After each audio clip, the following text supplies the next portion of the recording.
Now, a look at what's happening from the Fox News Rundown. Morning, it's Friday, June 30th. This is the Fox News Rundown. I'm Sue Guzman.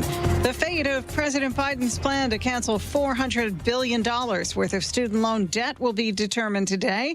Fox's Jared Halpern reports. At issue are two questions for the justices. First, if two student loan borrowers have standing to sue over the Education Department's student debt plan. And second, if the Education Department even has the legal authority to implement the policy. President Biden announced a forgiveness plan allowing as much as $20,000 in student loans for borrowers to be canceled. The debt relief is timed with the end of a loan payment pause that has allowed borrowers not to repay student loans for about 3 years. Administration officials insist the debt cancellation is legal and have not signaled any plan B should the Supreme Court strike it down. At the White House, Jared Halpern, Fox News. The airline industry and travelers bracing for what is expected to be some of the busiest travel days of the year this 4th of July holiday weekend. Travelers facing even more flight delays and cancellations coming on the heels of this week's severe weather in the Northeast that left thousands of travelers stranded. Fox's CB Cotton is at LaGuardia Airport in Queens, New York. The Northeast has really been the epicenter of this ongoing conversation, but things are changing as severe weather moves into Chicago. Its airport there now has the most delays or cancellations in the entire country. This according to tracking site FlightAware. Tens of thousands of cancellations or delays have been plaguing the major airlines since Sunday, and this situation has really tested people's patience. Some sleeping on airport floors, hoping to snag a seat on a departing flight. United Airlines was hit the hardest with cancellations over the past 3 days. United Airlines says it is on track, though, to restore operations to normal for the holiday weekend. The extreme weather in the South will continue across the July 4th weekend with dangerous temperatures ahead for Tennessee. Fox Weather's Nicole Valdez is in Nashville with more. Wild weather across the South is putting millions at risk one way or another. On Thursday, Middle Tennessee dealt with severe thunderstorms, but a dangerous heat index is expected to climb into the triple digits as we head into the 4th of July weekend. Thousands of tourists in town for the celebration may find themselves struggling in feels-like temperatures above 105 degrees. Nashville Fire Chief Director William Swan says his team will be on heat patrol. The department has message boards placed across the city asking people to stay hydrated and inside as much as possible, as well as staff out in busy areas handing out water and pointing visitors to places they can stay cool. In Nashville, I'm Nicole Valdez, Fox Weather. And for the first time in the nation, a reparations task force is meeting in California today to discuss a 2-year investigation into the state of California's role in allowing racial discrimination. They also plan to release a 600-page report. I'm Sue Guzman on the Fox News Rundown. This is the Fox News Rundown.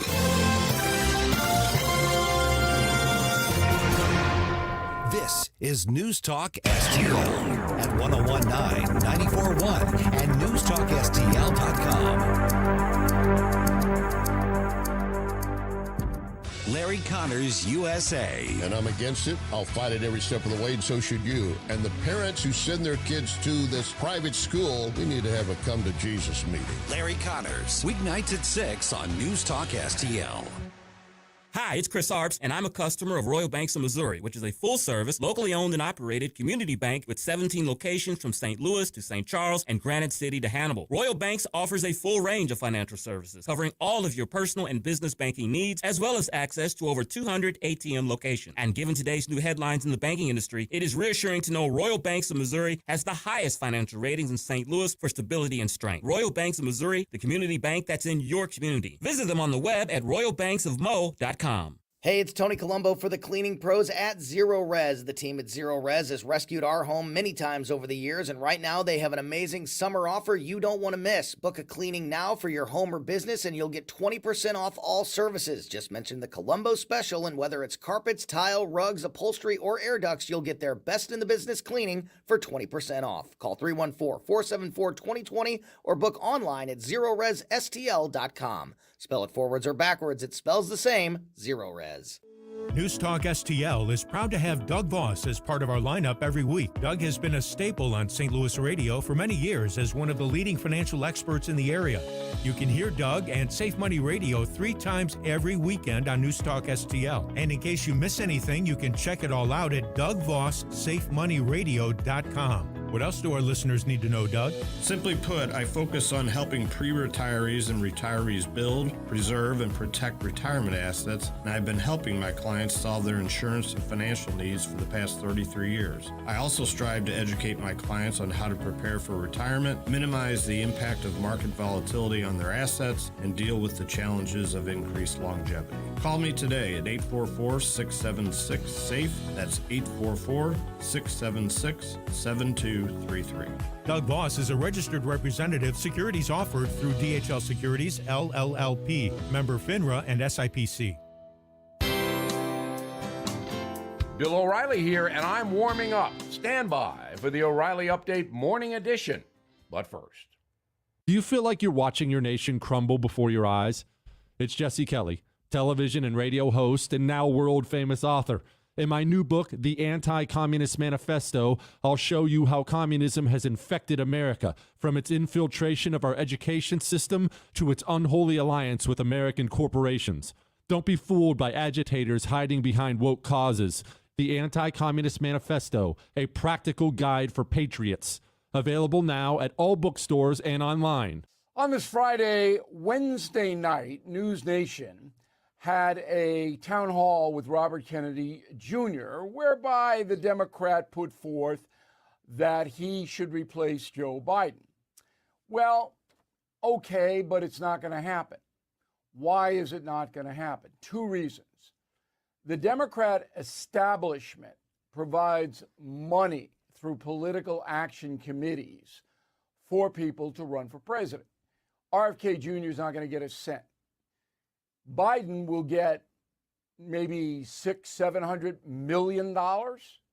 So television ad time, office space, all of that, okay, is going to be overwhelming in Biden's favor. Now, you'll remember that I predicted that Joe Biden would not run, and I still hold to that.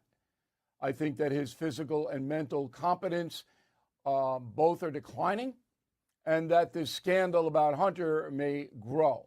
But let's put that aside and say that Biden is going to get or run for the nomination. So Kennedy basically is what they call a gadfly. He's there. He'll get 15, maybe 20% of people who understand that Biden is so incompetent that he's damaging the country in incredible ways. The final thing is the legacy of the Kennedy family obviously catapults RFK in name recognition. But I can tell you, the Democratic establishment today hates Bobby Kennedy Jr. Now this. If you are a timeshare owner, you're probably upset that your yearly dues continue to increase. Lone Star Transfer guarantees the release of all liability to your timeshare in writing and done in a specific time frame. They're the only company you can trust, having helped more than 18,000 owners legally and permanently get out.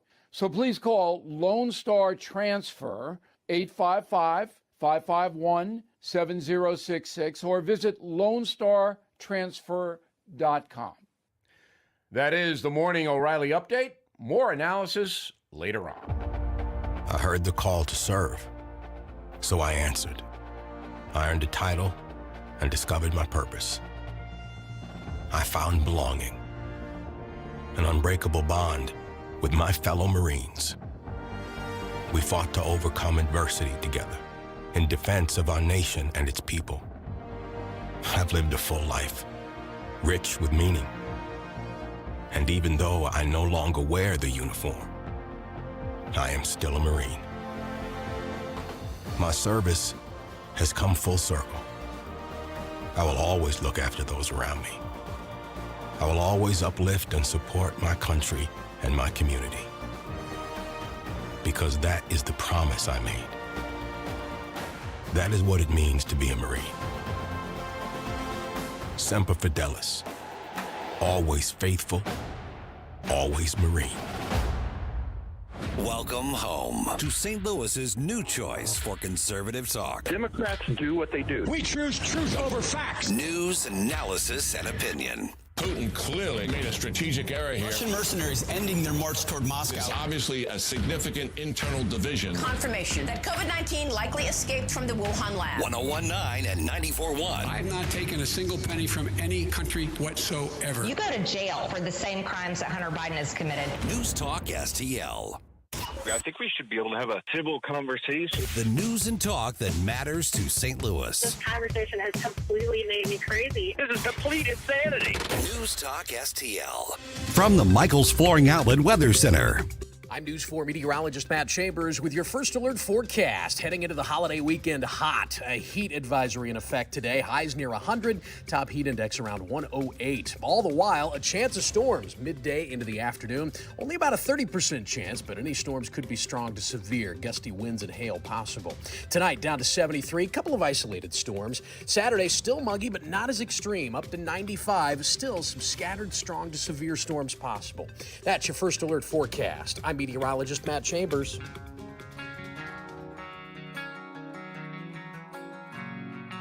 For podcast articles and more, find us on newstalkstl.com. Having your first cup of coffee? Mike's on his third. This is Mike Ferguson in the morning on News Talk STL. Some huge U.S. Supreme Court decisions were handed down on Thursday. Among them, imagine this. In America, you're supposed to judge people based on the content of their character and on their merits and not on their skin color. Wow, what an amazing concept, huh?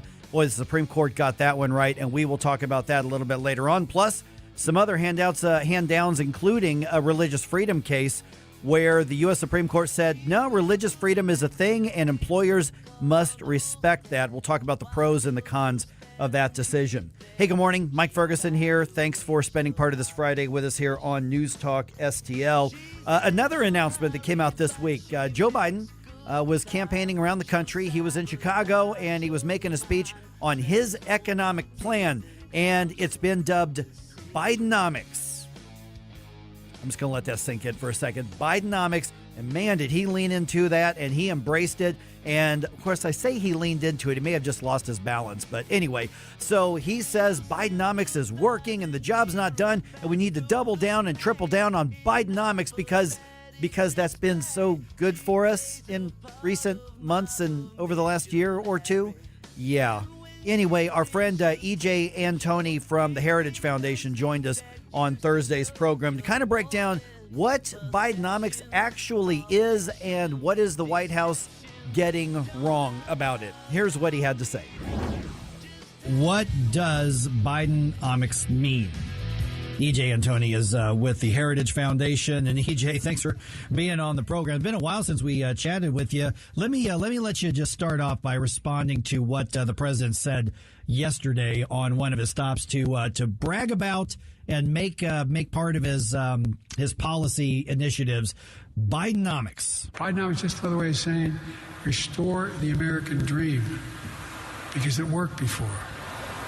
It's rooted in what we've always worked best at in this country, investing in America, investing in Americans. EJ, why is it whenever I hear this White House say investing in America, I want to hold on to my wallet with both hands for dear life?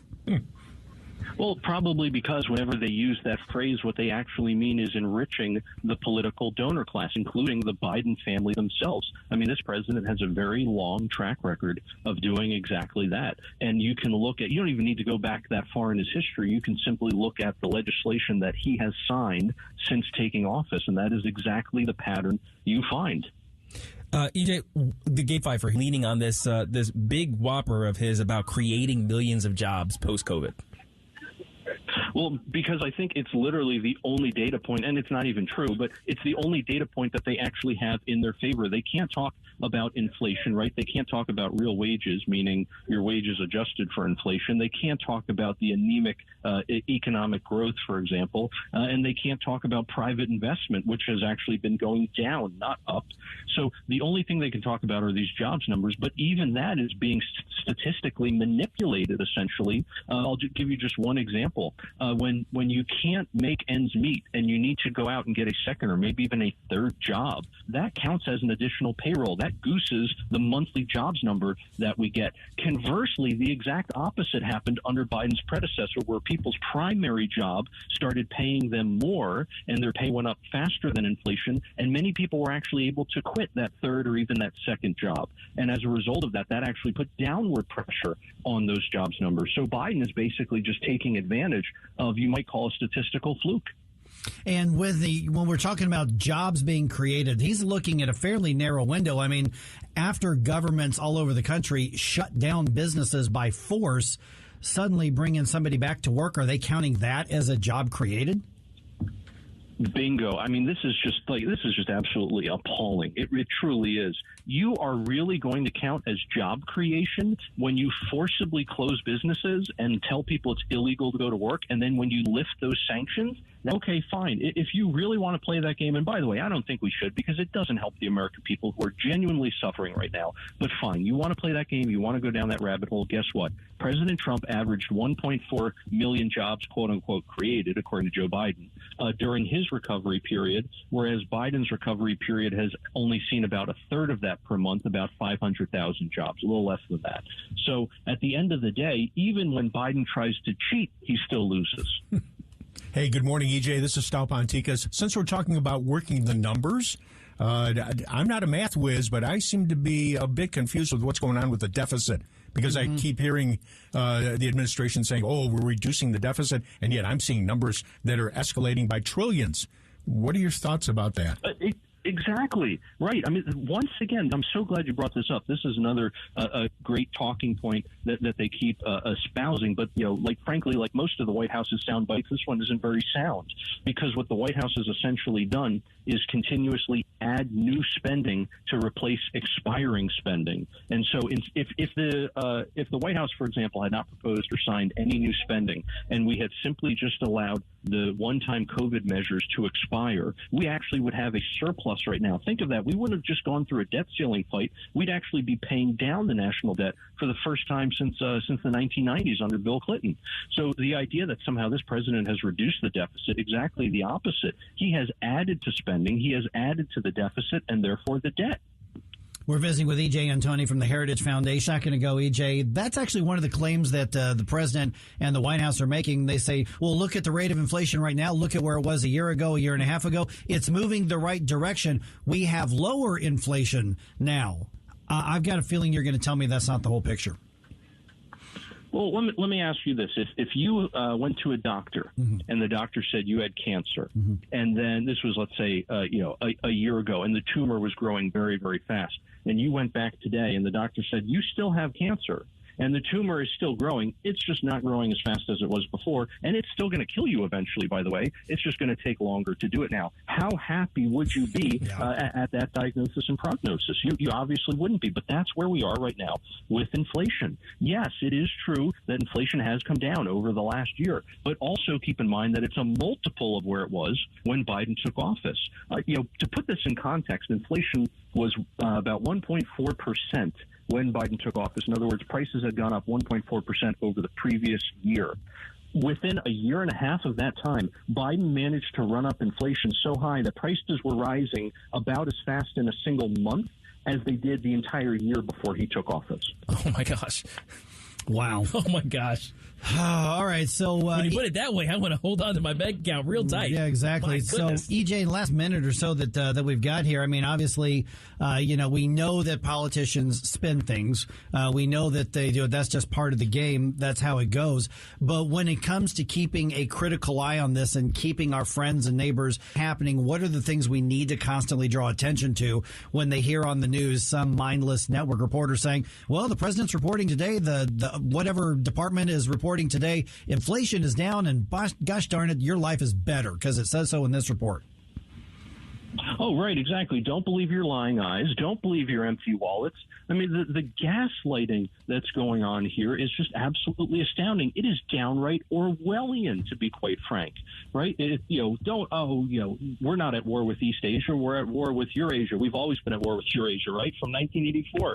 So I think what people should do is every time they hear this garbage, just stop and ask yourself, does this jive with what I'm actually feeling in my household budget? Is this what I'm experiencing? And when you find that the answer is almost always no, you realize you're being fed a lot of lies. All right, EJ and Tony, Heritage Foundation, heritage.org. Really appreciate you being on. What's your social media? Because we want people to follow you. Best place to find me is on Twitter at Real EJ and Tony. Great. EJ, good talk to you again. Thanks so much for the update. Thank you, sir. Thanks for having me back. We've got your Friday edition of the News Roundup coming your way here in just a couple of minutes right here on 101.9 and 94.1 News Talk STL. Like and subscribe to us on Rumble. News Talk STL. Get up. It's Mike Ferguson in the morning.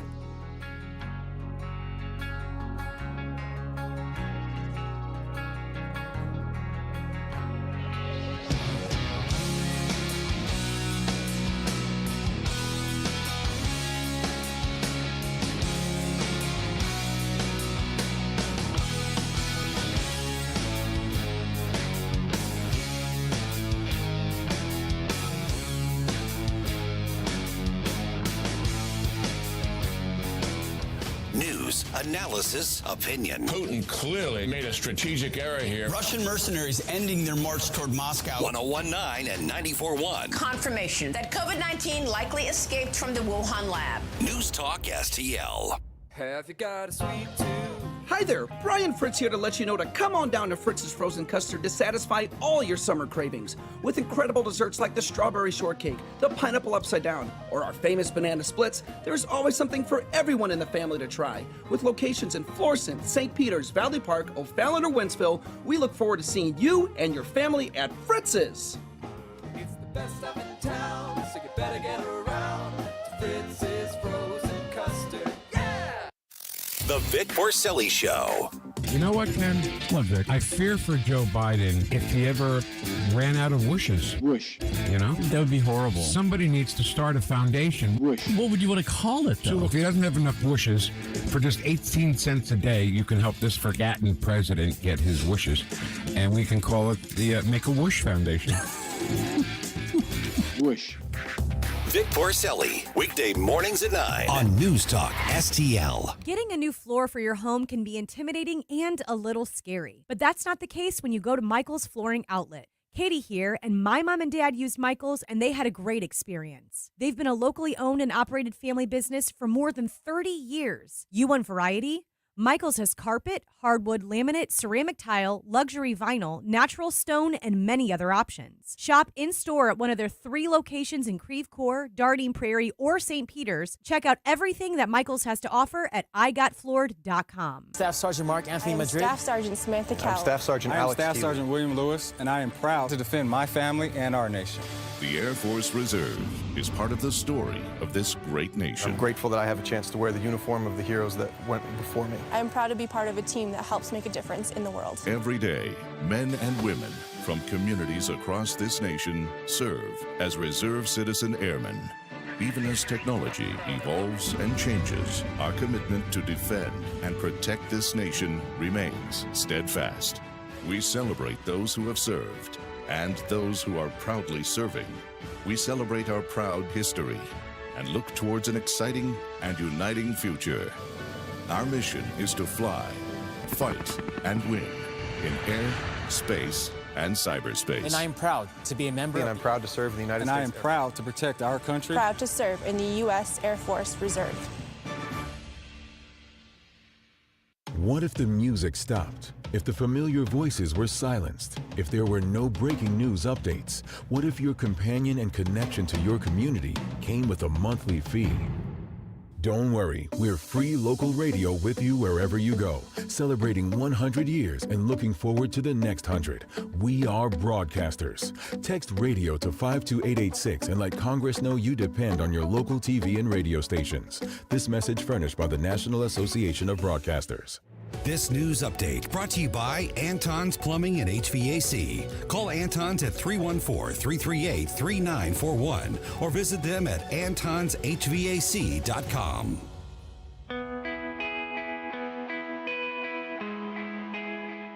Hey, it's Joe Pags. Catch me tonight at 7 o'clock. But right now, back to more of Mike Ferguson in the morning on News Talk STL.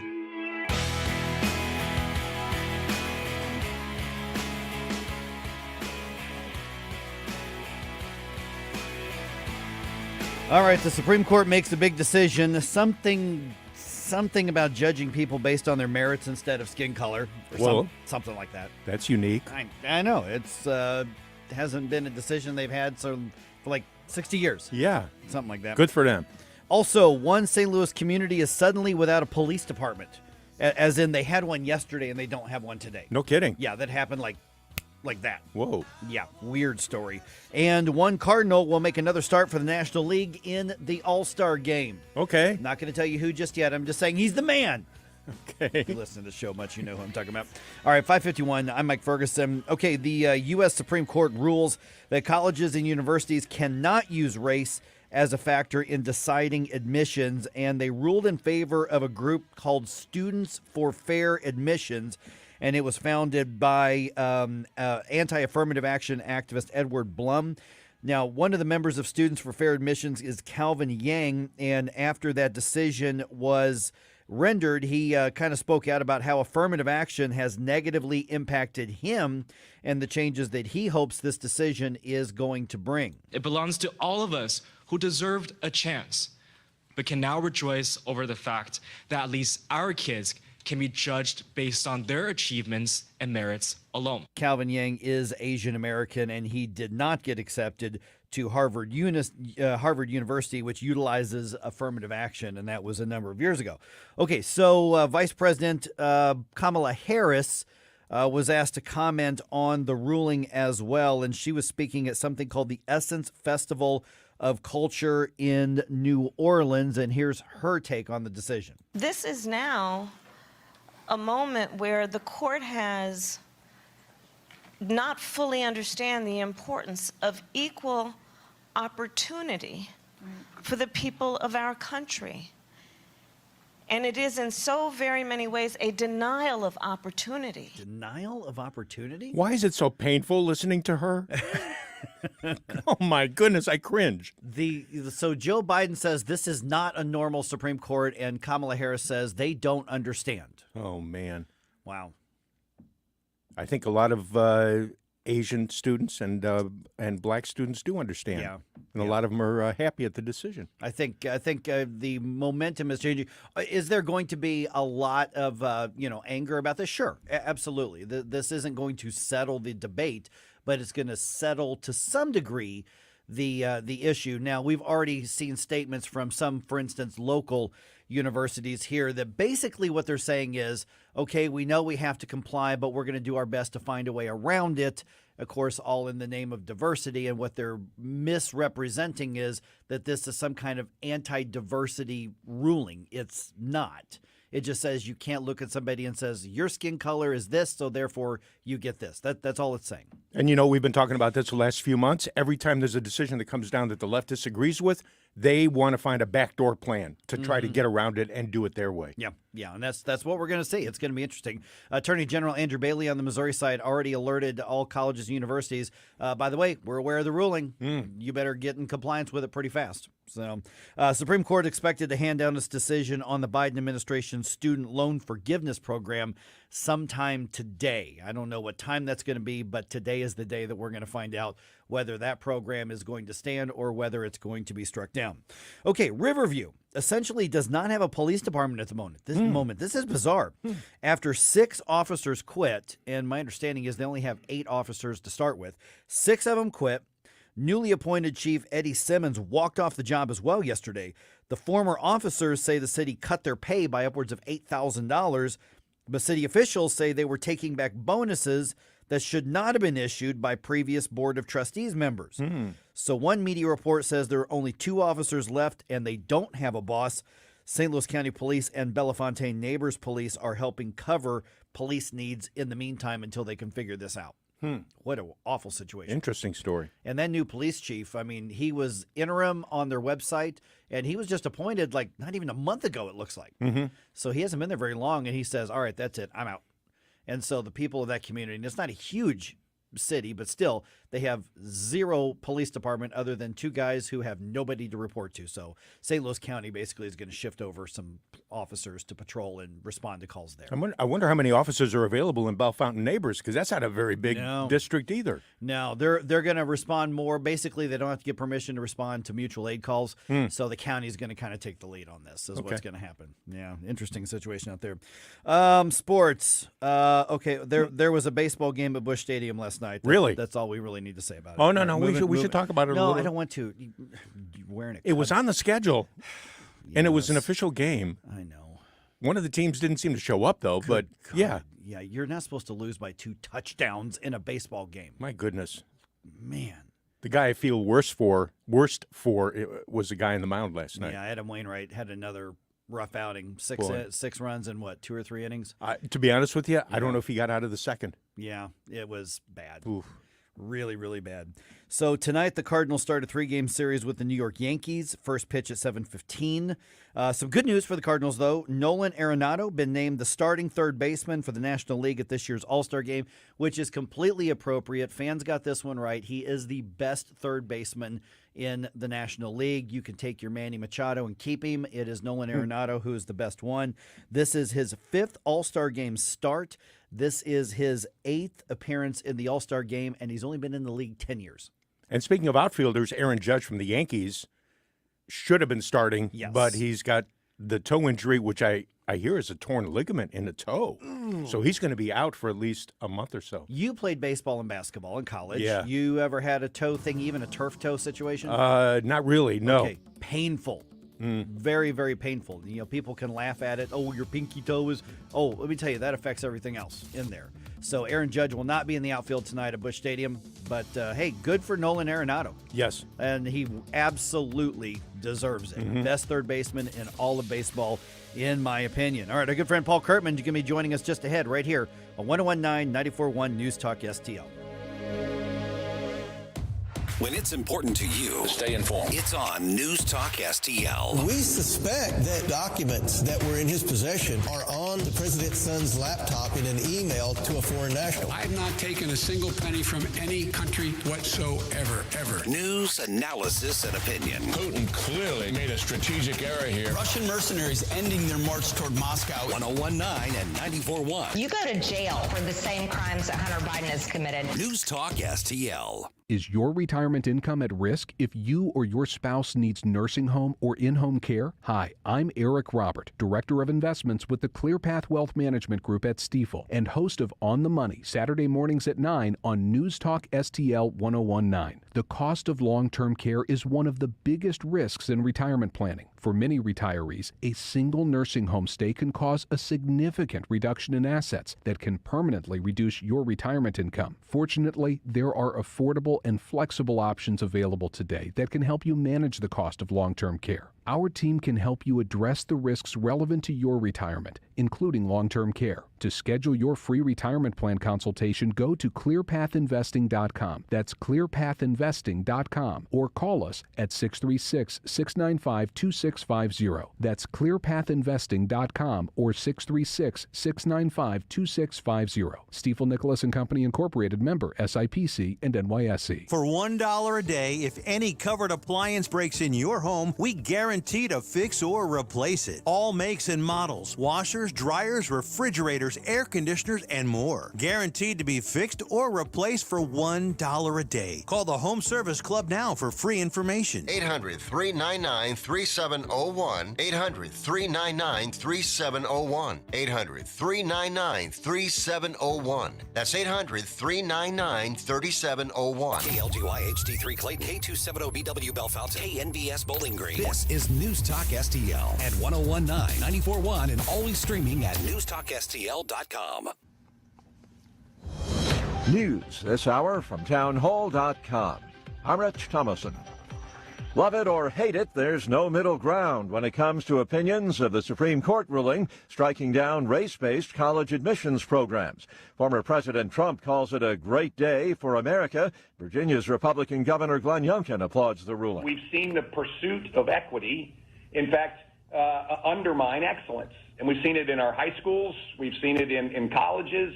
And this is just a moment for us to all step back and recognize that we have to raise the bar. And we can raise, by the way, we can raise the ceiling and the floor at the same time. President Biden among those who say the high court got it wrong. Later this morning, the court releases its decision on the constitutionality of the Biden student loan debt forgiveness scheme. Vermont, U.S. Senator Bernie Sanders pressing for a vote next week on Senate Bill 1339, legislation that Sanders claims will lower prescription drug prices. But Tom Schatz, president of the nonpartisan group Citizens Against Government Waste, contends the Sanders bill is a wolf in sheep's clothing. It's another of Senator Bernie Sanders' efforts to have the government take over health care, eliminate choices, increase prices, impose price controls. He's been talking about it for a long time, and this is one of those bills that every sane fiscal conservative member of Congress and taxpayers across the country should vehemently oppose. More information on Senate Bill 1339 can be found on the website lowermytaxes.com.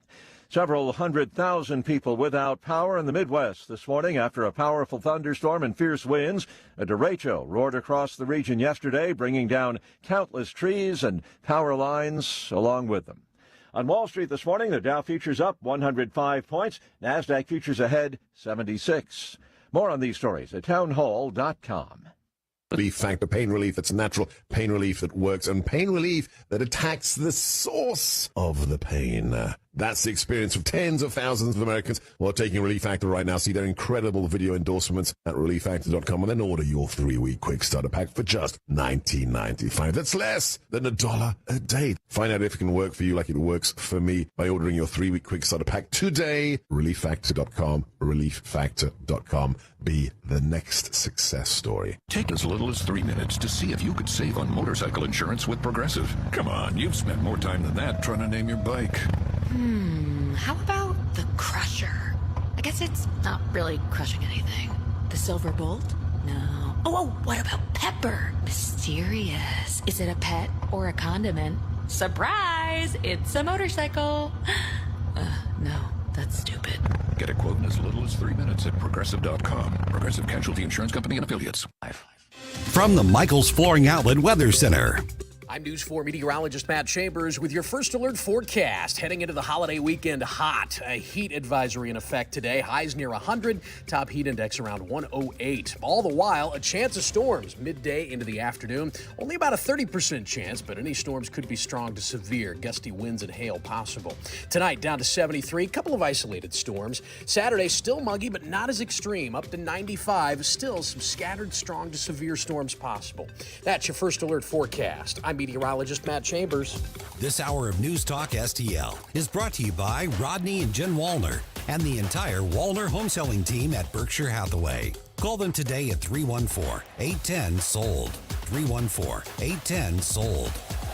From home improvement to replacement, do-it-yourself electrical projects can be shocking. That's where Grasser Electric can help. They've been lighting up St. Louis for years. From ceiling fans and dimmer switches to repair or replacing your electric. No job is too big or too small for your home or business. Grasser Electric will even install emergency backup generators. So call Grasser Electric today before the sparks start to fly. 636-441-5200 or go to grasserelectric.com. So we finally got the parts for the time machine. Classic Kicks Country is streaming now. Hear all your new country favorites from the 90s. Streaming as it happened in the 90s. Classic Kicks. Download the Classic Kicks app from the App Store. Online at ClassicKicks.com. Or enable the Classic Kicks skill on Alexa. 90s new country streaming now. Free speech is alive and well in America. Thanks for taking my call. Right here. We know what's going on. Have a great awakening. You see through the smoke screen. It's cool to be woke. News Talk STL. Until it's not. News, analysis, opinion. Mike Ferguson. I have come here to chew bubblegum and kick ass. And I'm all out of bubblegum. Gabe Pfeiffer. We have a hope. Get up, in case you hear the alarm. Get up. What do you call a genius in President Biden's Homeland Security Department? A visitor. Mike Ferguson in the morning on News Talk STL. Get up, in case you hear the alarm. Get up.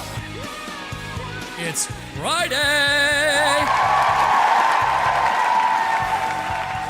All right, colleges can consider more factors than just test scores to decide which students get in and which don't, but they can't use race as a factor in admissions anymore. That's the word from the U.S. Supreme Court. Yay. Yay. There's a lot of people who are going to be mad at you for saying that, Gabe. I know. Suck it. All right, News Talk STL's weekend programming. I always like to remind you on Friday because when it comes to great News Talk programming, not just Monday through Friday, Mark McCloskey on fire, Sunday afternoon from 5 o'clock to 6 o'clock. There's somebody who does not hold back in his opinions whatsoever. Mm-hmm. So 5 o'clock on Sunday afternoon.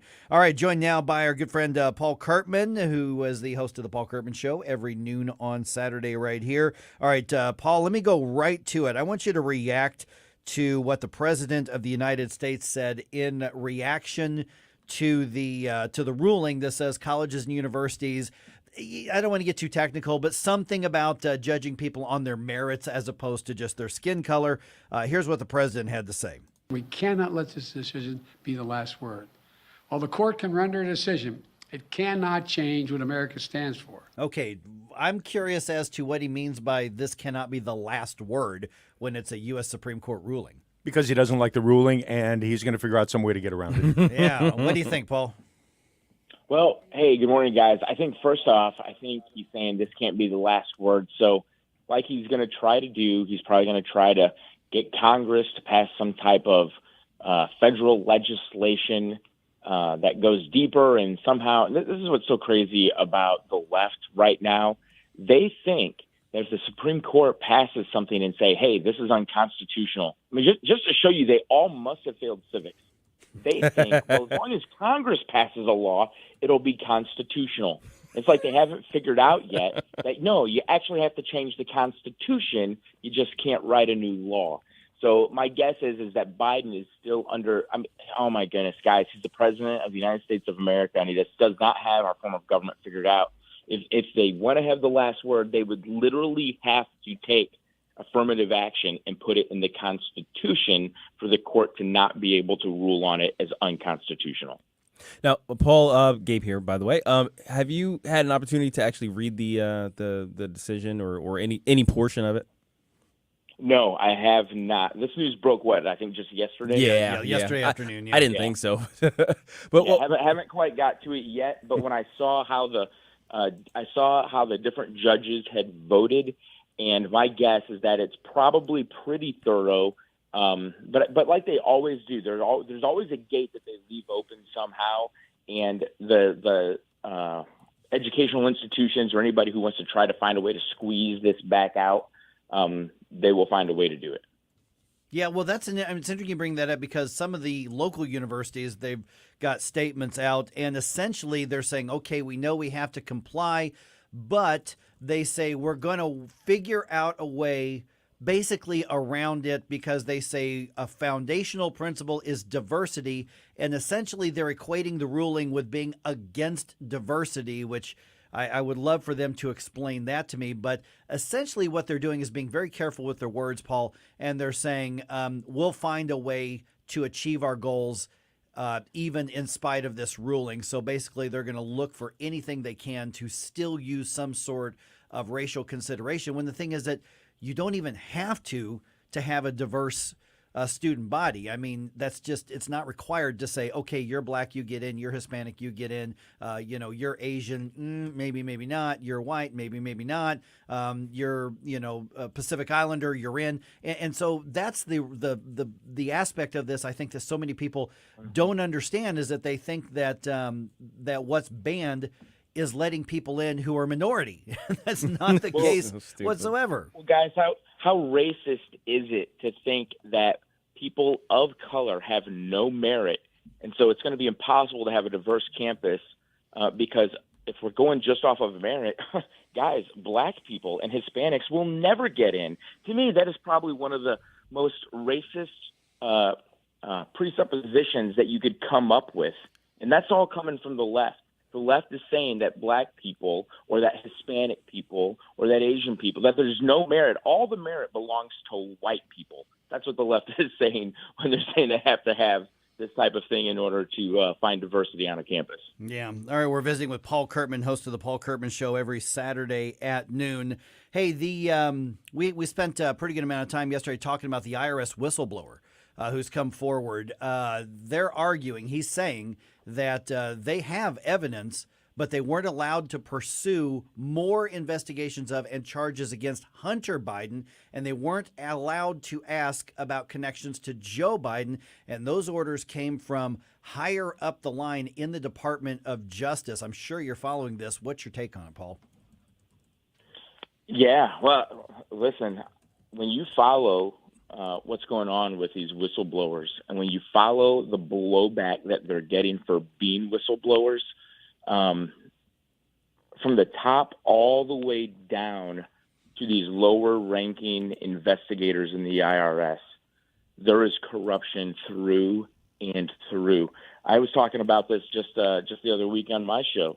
When one of the people investigating says, hey, I found something in the investigation worth investigating further, and then they get removed from the investigating team from a much higher position in the IRS with trails into the DOD. Like, there is a bigger conversation happening across these different agencies at a much higher level. It's a dangerous place to be a whistleblower these days, but corruption through and through. And I feel like, guys, there was a time in American history where Americans would not have been standing for this at all. Like, they would have been up in arms because things like the truth is more important than even our political factions. But that is clearly not the case. And I don't even think most Americans are up to speed on this issue. They're just up to speed on social media or Amazon or what the next dancing trend on TikTok should be. There was a Marine Corps general who said something to the Marines before they invaded Iraq. He said, all you guys are here right now, and you think the rest of the world is with you in this fight. And he said, I just want to tell you right now, don't expect that. Don't expect to go home and people know what's going on. He said, Americans aren't at war. Americans are at the mall. And I feel like it's the same way with this particular issue right now. We need people to wake up because this country is just not the same as it was even just 2-3 decades ago, because this corruption is from the top all the way down. Paul, what do you think would have to change for the outcome of this whole situation to turn out differently than what we're expecting, which is, more sweeping under the rug, people getting away with, massive crimes and nothing really happening? What would have to be different about, how we do government? Oh, an act of God, Gabe. Man. And I know that might sound that almost might even sound like a joke, but it's not a joke. I mean,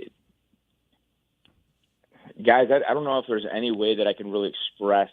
And here's the thing. Here's why it's so hard, too. Because I'm telling you, there's corruption in Jefferson City, right? Mm-hmm. Yeah. And there's corruption in Washington, D.C. And whenever you've had to actually get in and fight some of that corruption, and I was part of that fight. I was exposed to things that I never thought would actually happen in proximity to me. But when you actually experience it and you try to fight back against it, and then you try to tell people what's going on, people just don't want to believe you because it sounds unbelievable. And so I really think it would literally take an act of God for somehow or another the right thing to start happening when we're talking about our very own president and his son and his whole family being engaged in corruption this deep that they're using literally to profiteer off of our own government and forget the Constitution, forget what people, the freedom and the prosperity, and forget all of that stuff. We have a family controlling the White House right now who doesn't care about anything but themselves. I mean, if they care, even if this is crazy too, if they cared about themselves, you would get this old man out of the house and get him some help.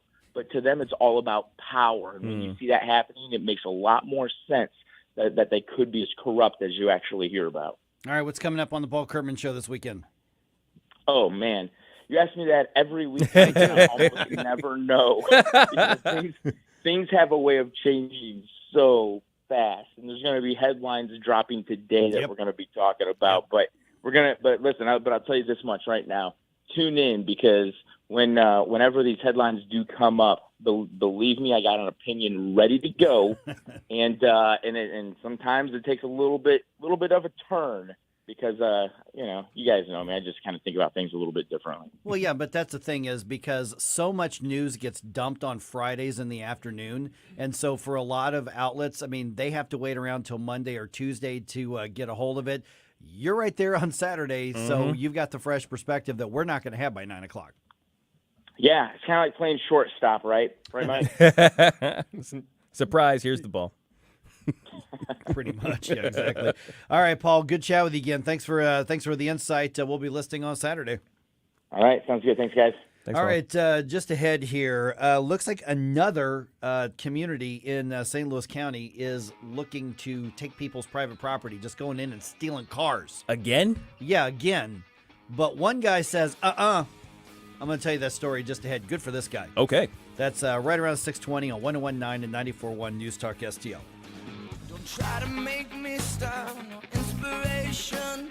You have a soul so dark, it is no more. Follow us on Rumble at News Talk STL. Get up. It's Mike Ferguson in the morning. Stop right now. I have had enough of this. Turn my eyes to your indifference. Stop right now before you blow us all away. This is a scary time when it comes to your money, especially if buying a home. That's why you need Homestead Financial Mortgage. I know the owners, met the team. You can trust Homestead will be with you every step of the way. Call 24/7 with any question or concern. Homestead is on your schedule, not banker's hours. This is not just about buying a home. It's about trust. You can go to my website, larry.homesteadfinancial.com. larry.homesteadfinancial.com. 1949, the last time a Republican held the top post in St. Louis City. A gallon of milk was 84 cents, and streetcars ran down Grand Avenue. The city was booming.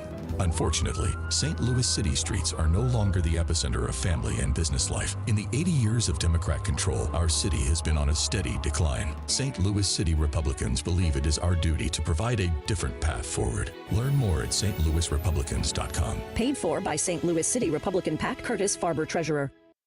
iHelp is the immigrant home English learning program here in St. Louis that helps empower immigrant families by providing individualized, in-home English language education and tools for the effective navigation of our community. iHelp connects volunteer teachers with adult immigrant and refugee learners in our community to develop English and life skills. To learn more or to volunteer as a tutor, visit ihelpstl.org. That's ihelpstl.org. I'm Susie Moore, and this is More to the Point. Like many Americans, my television consumption in the 90s included a healthy dose of Seinfeld, which in turn means that I have a sincere appreciation for Festivus, and the traditional airing of grievances and feats of strength associated with it. While we're used to seeing athletes demonstrating feats of strength as they compete on the playing field of whichever sport we happen to be spectating, the notion of such competitions in the corporate or political arena is a bit of a newer twist. Boardroom grappling and debate stage weightlifting haven't made their way into the Olympics as of yet, but they may be becoming a thing. We've got Twitter's Elon Musk and Meta's Mark Zuckerberg vowing to face off in an MMA cage match sometime in the not-too-distant future. The bout is billed to raise money for charity, but really it seems to be about determining whose platform is bigger or better.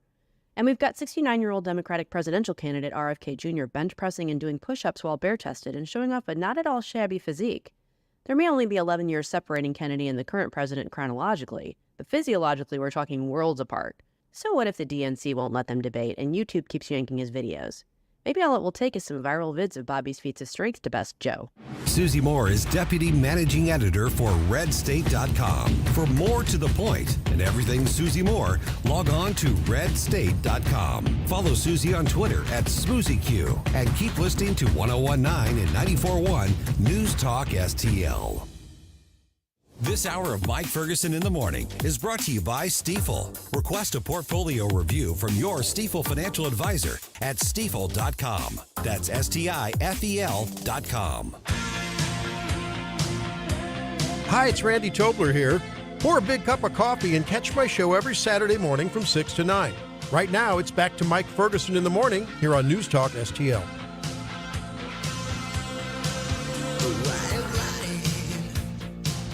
That's a good going into the weekend song. I think so. Yeah. Yeah. Good mid-tempo, Def Leppard. Def Leppard's a good weekend band. It is. There's something mellow about this particular tune to me. Yeah, it's like it's a rock song, but I call it like a mid-tempo Yeah, song. the mid-tempo is exactly Yeah. the proper term for what's going on here. But there's something, I don't know, it's just like, I don't know. Feels like it's ready to bust out, but just no, not quite there. But not quite, yeah. But they keep the lid on it. Yeah. Yeah. Yeah, because this is about it. Yeah. That's as big as they're going to get on this song. That's it. It's good stuff. And it's pretty good. It's anthemic. I like that word. All right. It is 6:21. I'm Mike Ferguson. Got Gabe Pfeiffer here. Got Stel Ponticus here. Okay, so we mentioned a couple weeks ago that Culverton Park is stealing cars from its residents. Right. I mean, I don't know how else to put it. There's no other way to describe it. Expired tag, and they go and get a tow truck, and then they just go take the car. Confiscate. Yeah. So it turns out that Jennings is doing this too. Mm-hmm. But get this. So I found this on Fox 2. A Jennings man named Robert Cotton Sr. He was driving home, and he sees a tow truck taking his old truck. Oh, wow. Okay. He blocks him in. Oh, nice. All right. And the tow truck's like, "Get out of my way. The city told me to come get your car." And he went, No. that's my truck. Right. So the truck has been idle for years. Mm-hmm. So he hasn't kept it registered. Sure. He says there's a mechanical thing. I haven't figured out how to fix it. Yeah. But it's not hurting anybody. He hasn't gotten to it yet. Right. That's fine. Yeah, but I mean, and literally for years. It has the tags on the truck expired in 2017. He says, but I haven't driven it anywhere. Right. It's been right here. I mean, as evidenced by he drove up to his house in something else. There's no violation. Right. And so the city tried to take it because the tags are expired. List is what Culverton Park did. Mm-hmm. So the tow truck driver and then like the city codes enforcement are like, "Move your car." And the guy's like, no. Not doing it. So they call the police. Right. The police turns out calling St. Louis County Police. Mm-hmm. And then apparently police just kept showing up. And so this is a whole thing. Oh, wow. In Jennings. That's interesting. And he's not backing down. I wouldn't either. I wouldn't either. Good for him. Absolutely. I don't know a thing about Robert Cotton Sr., but I know that he stood up to the powers that be. Mm-hmm. And here's the bottom line: is at the end, he's got his truck on his property. Mm-hmm. And so the mayor of Jennings is which is Gary Johnson. He said well, let me just read from the story here. Jennings Mayor Gary Johnson said Cotton's truck was deemed derelict and abandoned. You can't abandon property on your own property. It's sitting in the right. driveway. Yeah. Cotton is quoted as saying, "It's not in the street. It's not blocking the sidewalk. It's not on the grass. It's not bothering anybody. Mm-hmm. It's his property." That's right. And so the mayor said the building division tagged the vehicle in May and then called the tow truck 2 weeks later. The city would not say if it sought an administrative search warrant from a judge, which apparently is something the Calverton Park does when they're trying to steal vehicles from people as well. So the mayor says, well, it was a safety hazard in our community. No. Right. It's unsafe to whom? But it's interesting because here's another part of this article from Fox 2, and I encourage you to go check it out. He says, after being pressed about what made a vehicle a safety hazard, the mayor started reading the city ordinance. Okay. So then they quote him reading the ordinance. But then it says the mayor could not say what made the vehicle a safety hazard. Okay. So Jennings, obviously, in addition to Colvin and Park, are now basically just stealing cars from their people. What I am guessing is that these are North County. These are areas that have a lot of challenges. Yeah. I think that's a polite way to say it, right? Yes. I wonder if, and I think having been in city government before, that what we're seeing, Gabe, is we're going to clean up this town. Find a way to give us an excuse to get rid of all these junk cars. Okay, but they're not your cars. Yeah, that's the thing. Hey, if there's a lawyer out there looking for some pro bono work that could do, some sort of class action lawsuit here, bingo. I know a guy. I'm texting Dave Rowland about this. Like that. This sounds like a great. You can turn this into a high profile case in the state of Missouri. Oh yeah, man. Because I think here's the thing is people don't realize that city governments are literally going in and just stealing people's property off of their private property. This is actually a big deal. I mean, we're talking about just a small little community, a little city. I've seen the map that shows the boundaries of this is a really small. Oh, tiny. It's like 90% residential homes.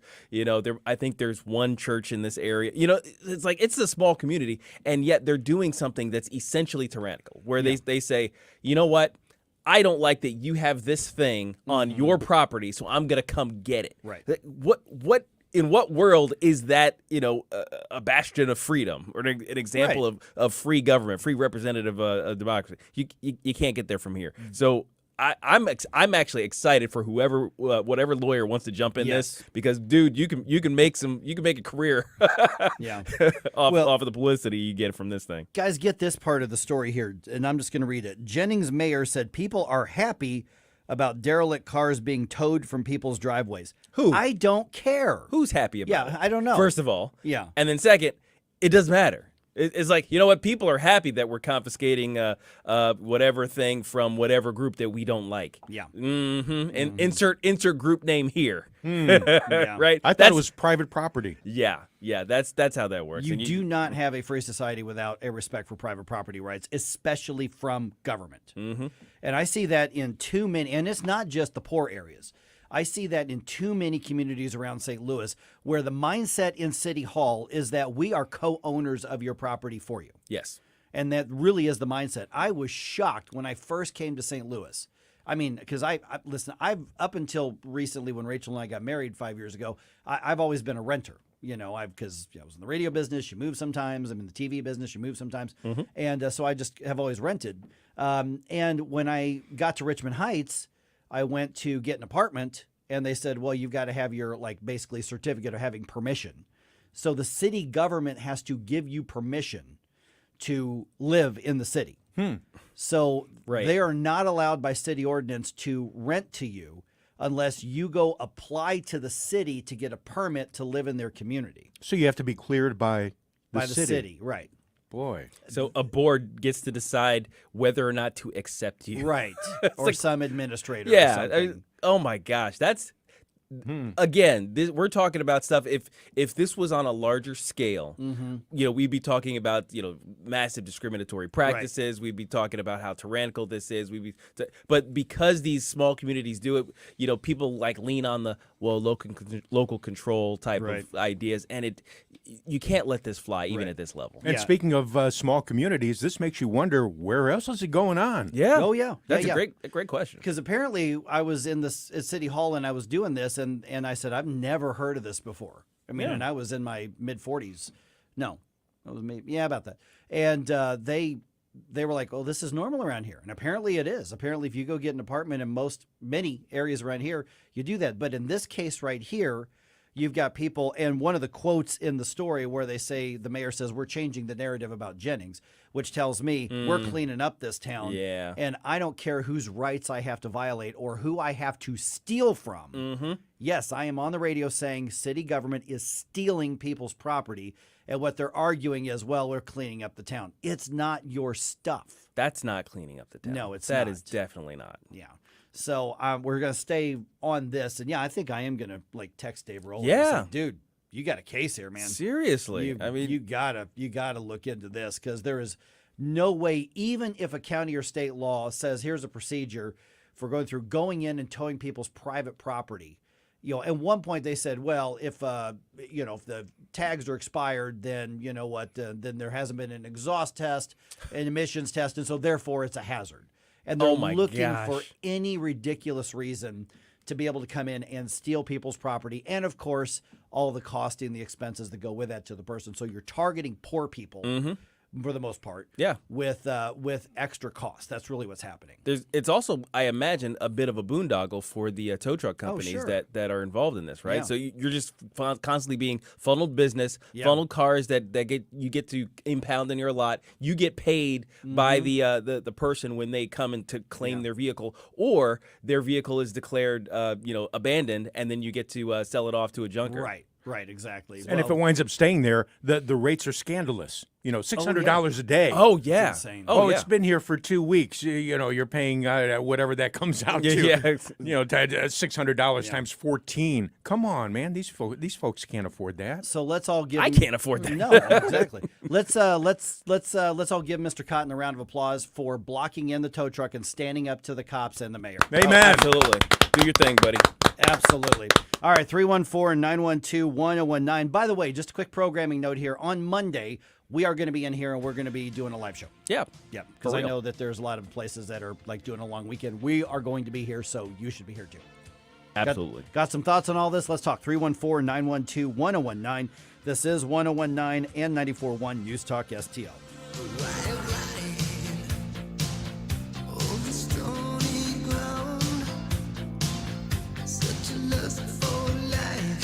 Like us on Facebook at News Talk STL. Get up.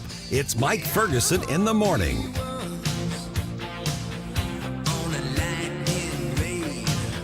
From the Michaels Flooring Outlet Weather Center. I'm News 4 meteorologist Matt Chambers with your first alert forecast. Heading into the holiday weekend hot. A heat advisory in effect today. Highs near 100. Top heat index around 108. All the while, a chance of storms midday into the afternoon. Only about a 30% chance, but any storms could be strong to severe. Gusty winds and hail possible. Tonight, down to 73. Couple of isolated storms. Saturday, still muggy, but not as extreme. Up to 95. Still some scattered strong to severe storms possible. That's your first alert forecast. I'm meteorologist Matt Chambers. Hey guys, Ken Kruger. I've gotten to know these guys really well over the last few years. Yes, St. Louis Bath and Renovation. They're the most trusted name in bathroom remodelers in the St. Louis area.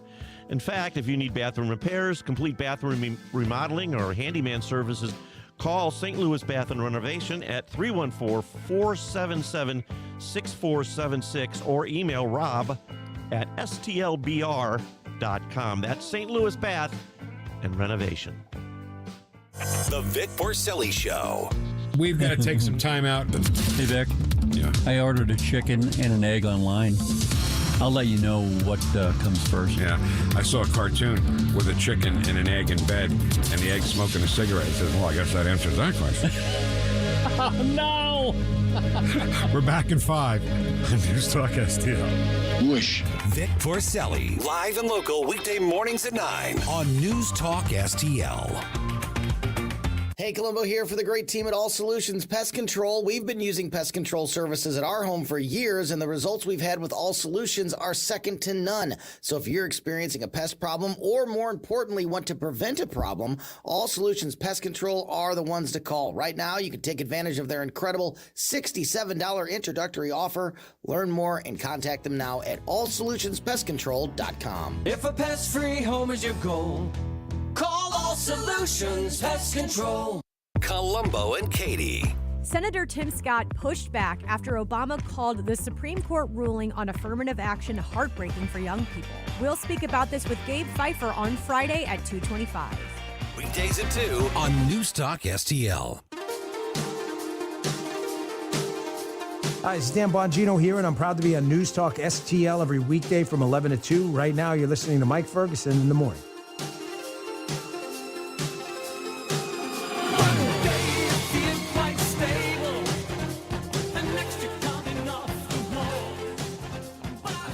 A little bit later on today, I don't know if we're going to get to this right here, maybe in the 7 o'clock hour, when a cop runs from danger and chooses to not protect people, should he be held accountable for the harm that's caused by the criminal? There was a ruling in a criminal court case in Florida that's got people asking that question. Talk about that just a little bit later on. I think maybe, guys, we'll do that around 7:20, I think. All right, News Talk STL this weekend. State Senator Nick Schroer's Stand and Fight every Sunday evening on 101.9 and 94.1 News Talk STL. That is from 8 o'clock to 10 o'clock on Sunday evenings. Okay, the number here is 314-912-1019 if you're just joining us. So here's what's going on, is we now know that there are at least 2 communities in St. Louis County. Now, that may be happening in other counties too. These 2 just happen to be in St. Louis County, where city officials are looking for vehicles on private property with expired tags, and they're going and just towing them and taking them off people's private property. We talked about Colvin Park a couple weeks ago, and now it turns out Jennings is doing it as well, except what changed in Jennings is that this guy drives back to his home, and there's his old pickup truck that he hasn't driven in years, which is, by all accounts, not on the sidewalk, not on the grass, not on the street, just in his driveway. He says, I'm going to fix it one of these days. And he sees a tow truck ordered by the city and the codes people trying to take his vehicle. He pulls him behind him, blocks him in. Cops get called. It's a big thing. And the cops, St. Louis County Police, tell Jennings, they're like, you can't have his car. You know, here's the process where you've got to go through it. There's actually a county thing that's got to be involved. There's got to be a warrant and all this sort of thing that's involved. So the guy got to keep his truck. All right. At least for now.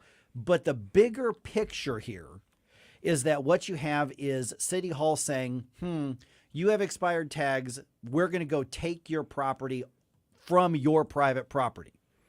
So crazy. As though you have no right to have something City Hall doesn't like on there. Nothing illegal about the vehicle. If he's on the street, he's breaking the law, you get pulled over, you get a ticket for it. Yeah. This guy says, I haven't been driving this thing. He says, I've been trying to fix it. Maybe he has, maybe he hasn't. I don't know. It's inoperable. He hasn't been driving it. But it's not parts everywhere. It's just a vehicle in a driveway. Right. And it really, really infuriates me when we see local governments, any government, abusing people like this. And so what they're saying in between the lines is, we're going to clean up this town, and if that means getting rid of the dirty stuff out of people's yards, we're going to go do it. We don't like what you have, therefore, we're going to just yank it out and take it. You don't have that right as government. That's stealing. That's grand theft auto. And just because you have a city form doesn't make it any less of grand theft auto. Absolutely. Got John on the line here. John, welcome to the program. What do you think, man? Well, in Calverton Park, I had a friend that moved in there, and he warned me about this one little strip about 2 blocks long. They waited there, and it had such a low speed limit that you could not drive your car through there without riding the brake if you had an automatic transmission. Otherwise, 1 mile an hour over, you got a ticket. And they just made tons of money. People would go in there all the time and just get nailed. Wow. I mean, so really what you have, and the weird part is that was made illegal in the state of Missouri years ago. And you know, now U.S. Senator, but then state senator, then Attorney General Eric Schmidt really made a point, and the legislature passed laws that says you can't have a huge amount of your city revenue coming from traffic tickets because they want to. Happened quite a long time ago. Okay, well, yeah. Hopefully they don't still do that, but we know that there are places that just simply say we got to have the revenue. We just got to have it. Yeah. So write as many tickets as you can. Yeah. Well, I'm glad you brought the subjects up. You got it, John. It's what Thank we you, do sir. here. Thanks a lot, man. Have a great weekend. All right. All right. Bye now. Yeah. Yeah, and you know, I had this image in my head of the the tow truck going on the guy's property and pulled it, and I've seen that happen before, and of course the irate owner of the car or what have you would come out, and usually though this is these are videos of repo men, right, and those are kind of semi entertaining, right? The repo men, like they had shows about the repo men. Now the idea about being repo is that you didn't meet your obligation to own the vehicle. Yeah. That's a different story. It's like you signed a paper that said, I'm going to make these payments or they're going to take the car. That's That's what you signed. Because it's not your car yet. Because it's not your car yet. You haven't finished payments, right? So it's like basically you decided that you were going to rent this car. That's like that's what you decided by not finished payment. And so then the repo guys would come onto the property, they take the vehicle, or so they would have the technicalities like, well, my tow truck is not on your property, so I can still kind of not. You know what I mean? Actually, I think they're allowed to go onto your property and take it. In some instances, if it's a repo thing, because they have to file the paperwork with the courts. With the courts, and they actually have to get clearance to do that. Yeah. And usually what happens is they alert law enforcement saying, hey, we're repossessing a vehicle. Here's what we're doing, so that when a call comes in, my car got stolen, they put it in like, no, it didn't. Yeah. I mean, usually there's like a state law or something that covers repo man activity, right? So that's a different story Totally than, different, than what we're talking about. We're talking about somebody who owns the car. They own this property. They are they're not behind on their payments, or they have no payments anymore. It's their vehicle. The only thing they haven't done, according to the city, that's, oh my gosh, lawful, get hair on fire and get the police involved, is that they haven't updated the registry. They haven't updated the tags. But the point of the tags is to allow you to operate safely on the roadways, which the point of the tags is to pay taxes well, to the local. That's what it's about. You're right. I mean, but ostensibly, conceivably, the idea is that, okay, well, the city is in charge of the roads. We're in charge of the safety and the well-being of people on the road. So we want to make sure you're operating your vehicle in a certain thing, blah, blah, blah. Right? So you can make the excuse. You can kind of make, I don't like it. I think it's stupid. I think it needs to go away. But you can make the excuse that the city has a purview in that regard. You can't make that. You can't extend that onto other people's property. Let's be real about this. Yeah. Let's do this. Okay. You're right. They can make that excuse. And that's what they do. Yes. They say, well, that means that you didn't get the emissions testing. And, which, by the way, St. Louis region is the only place in the state that does that, by the way, which is stupid, and that should go away entirely. Yeah. But what it comes down to is when you see an expired tag, you especially see a temp tag. Yes. What government people see is they didn't pay taxes and I want the money. That's true. If somebody, like I will admit right now, my tags, my license plates, not temp. I got to get in and get it renewed. They're like a month overdue now. Okay, if I get a ticket, I get a ticket. Okay, whatever. But I have to pay a property tax in order to get that little sticker for me not to get That's true. pulled over. That's true. It's about the money. Yeah, you're absolutely right. Okay, but let's even assume better intentions of these little mini tyrants. All right, I'll try to do that. Okay, and it's a stretch, right? And what they want to do is clean up the town, and there are junk cars on property, and they're looking for any loophole because Jennings has a bad reputation, because Culverton Park, in some people's eyes, has a bad reputation. I don't know as much about Culverton Park. Jennings has a bad reputation. Let's be honest, Jennings has a bad reputation. Yes. Okay, and they're like, the mayor says we're gonna change the narrative. What that means is we're gonna clean it up by force if we have to. So where does that stop? You know what? That's a really trashy, I don't know, patio set you've got. It's broken.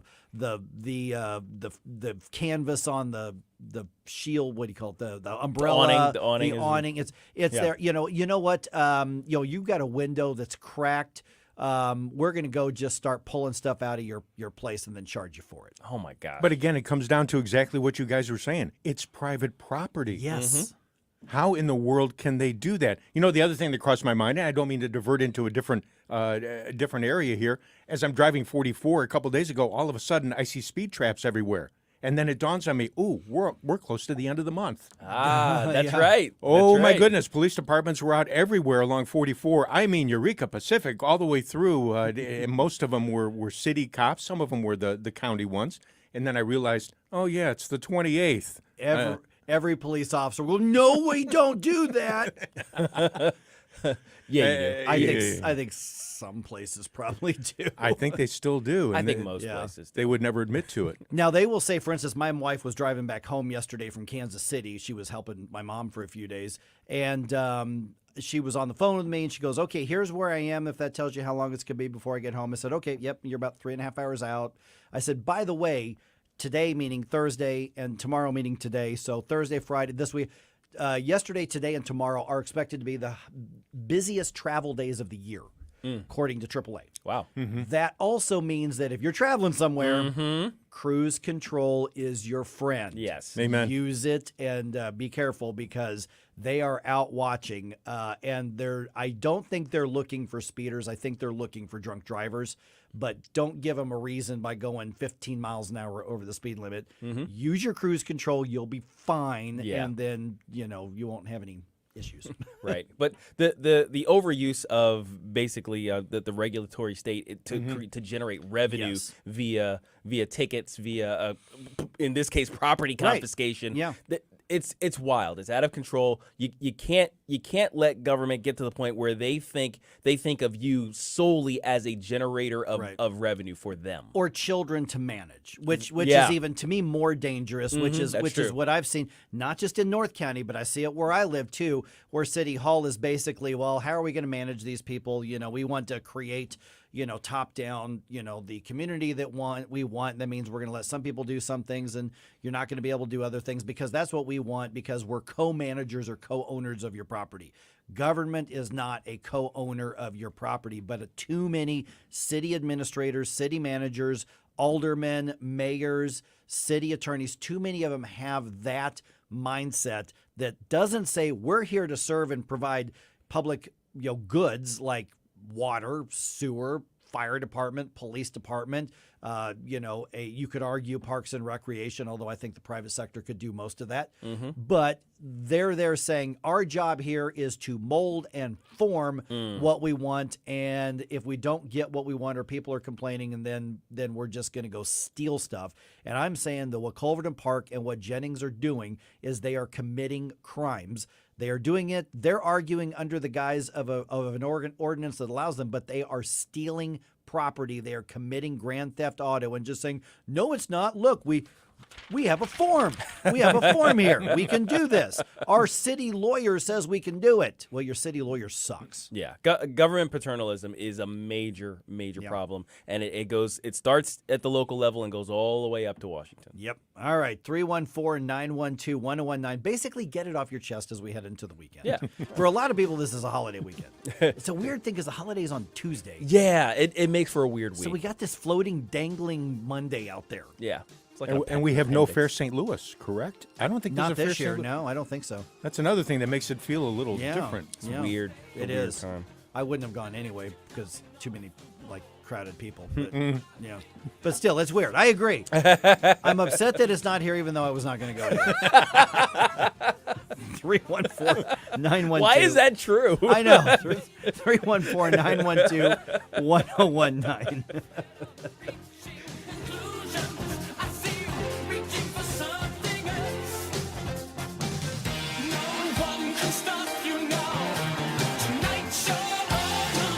Like and subscribe to us on Rumble. News Talk STL. Mike Ferguson in the morning.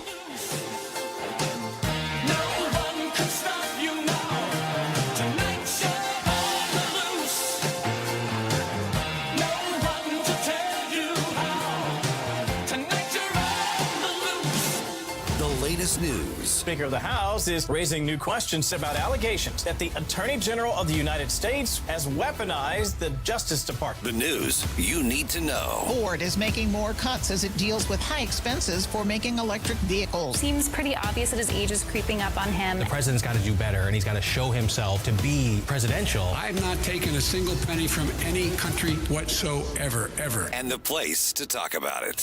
1019 and 94.1 News Talk STL.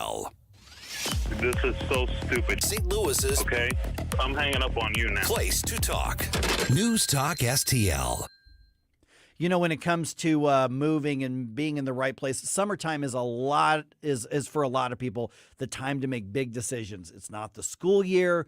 Maybe your kids are ready to go to college. Maybe you need to get them into a different school district or closer to that private school. And so many people just say, I'm lost. I don't know what to do. I hear this is a good part of town, but I don't know what's right for my family. That's why you got to call my friends Rodney and Jen. Mike Ferguson here for the Wallner Home Selling Team with Berkshire Hathaway. Their number is 314-810-SOLD. Listen, when I first met Rodney and Jen, I'm thinking, hey, these are really nice people. And I talked to them for a few minutes and went, man, they really know their stuff.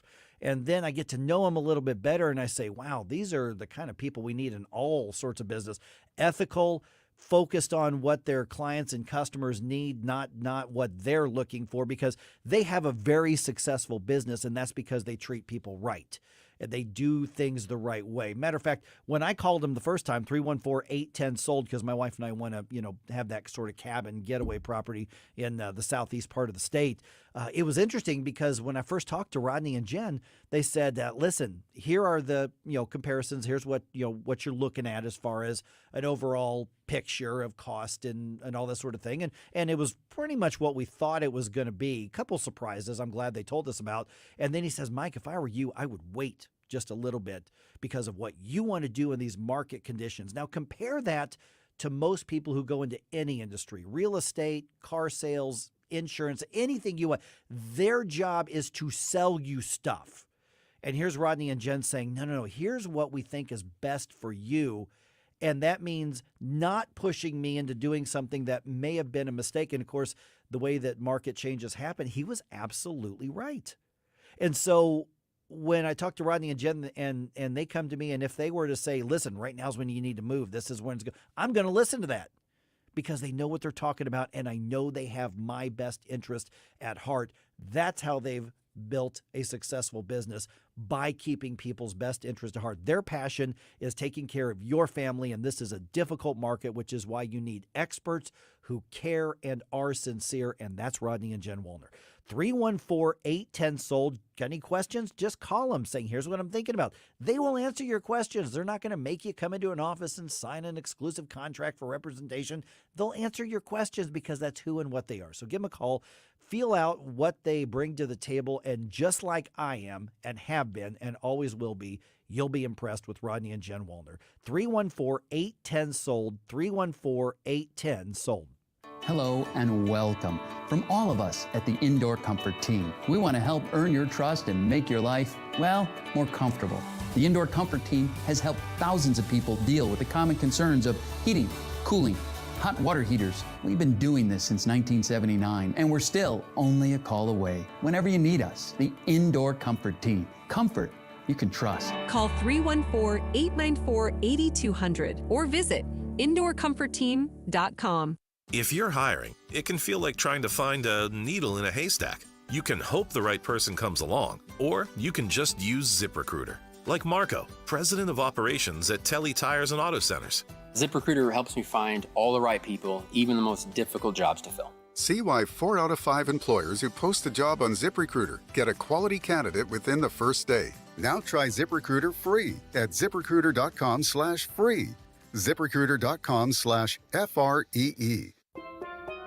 Here at the Almond Joy Factory, where tropical vibes abound, we use soft, fresh-tasting coconut. The crunchiest almonds and delicious chocolate candy. Ah, but do you know what our most important ingredient is? Sometimes you feel like a nut. Sometimes you don't. Almond Joy's got nuts and something even way better than that. Yes, Almond Joy is made with almonds and joy. This hour of Mike Ferguson in the Morning is brought to you by Stifel. Request a portfolio review from your Stifel financial advisor at stifel.com. That's STIFEL.com. Hello, morning people. Tony Colombo and Katie Fitzpatrick here. Thanks for listening to Mike Ferguson in the Morning here on News Talk STL. And don't forget to join us today at 2 for Colombo and Katie. See you then.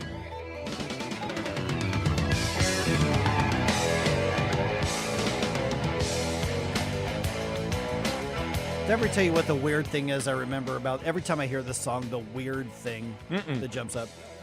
Okay. I'm living just outside of, Quincy. I'm in Camp Point, Illinois, in high school in the 1980s. And this was the theme song that All Star Wrestling used. Oh, yeah. On I think it was WGEM back WGEM? I think so, yeah. Or one of those Quincy or Hannibal or Keokuk stations in the tri-state area. And so whenever I hear this song, I think of that wrestling show, because it was I think it was this one. But I don't know why I remember that.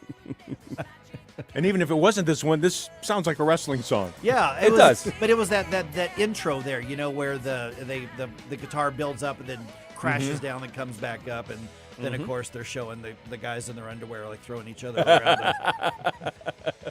Jeez. So you think of guys in your underwear with this song. Okay. Hey, we're going to talk about Dylan Mulvaney later. Okay. Yeah, we are you're right. inclusive here. That's true. You're right. All right, You're right. Oh, geez. All right. Remember, fireworks are illegal to set off in your town because that's how it works, right? Illegal fireworks. Oh, geez. Whatever. Oh, by the way, how are the Supreme Court decisions going to affect you? We're going to talk about that with RedState.com's Susie Moore at 7:05. We're going to start with this really huge decision about affirmative action regarding colleges and universities, because I don't know that people I think people realize this is huge for colleges and universities, but this is sending a message, I think, probably across the both private and public marketplaces as well. So Susie will be with us in about 10 minutes. This is what happens starting tonight. And if you haven't already started to hear it, my guess is tonight's when you're going to start hearing all the fireworks going off. Yes. But remember, it's illegal in your town to set them off, but it's legal to buy them and pay sales tax. It's so That's amazing. why we moved out to Washington.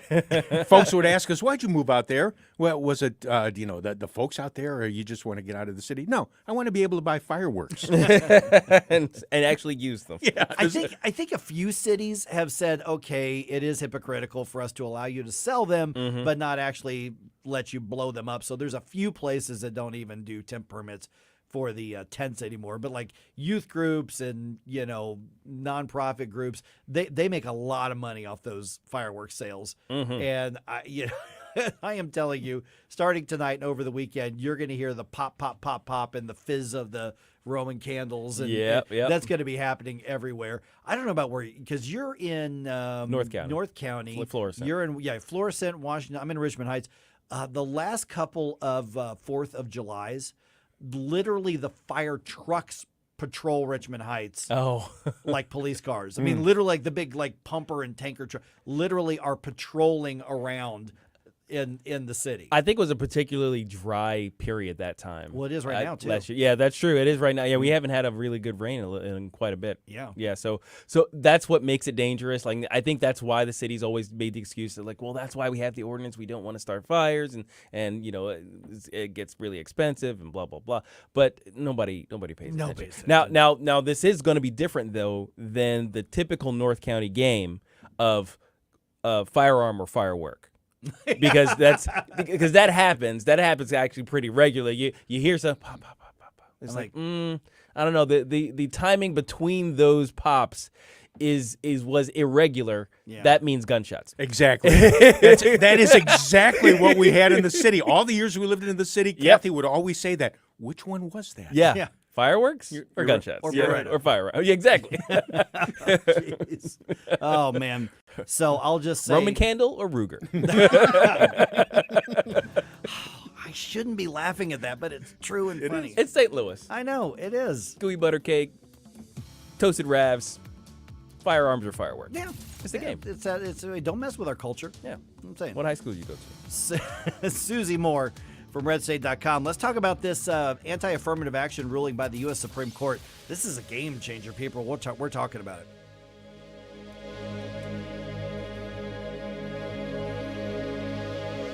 News, analysis, opinion. Confirmation that COVID-19 likely escaped from the Wuhan lab. Anthony Fauci orchestrated an elaborate cover-up. This is News Talk STL. More than $17 million came to Hunter Biden and his associates. I have not taken a single penny from any country whatsoever. As I've said before, no one is above the law, including Donald Trump. 101.9 and 94.1 News Talk STL and newstalkstl.com.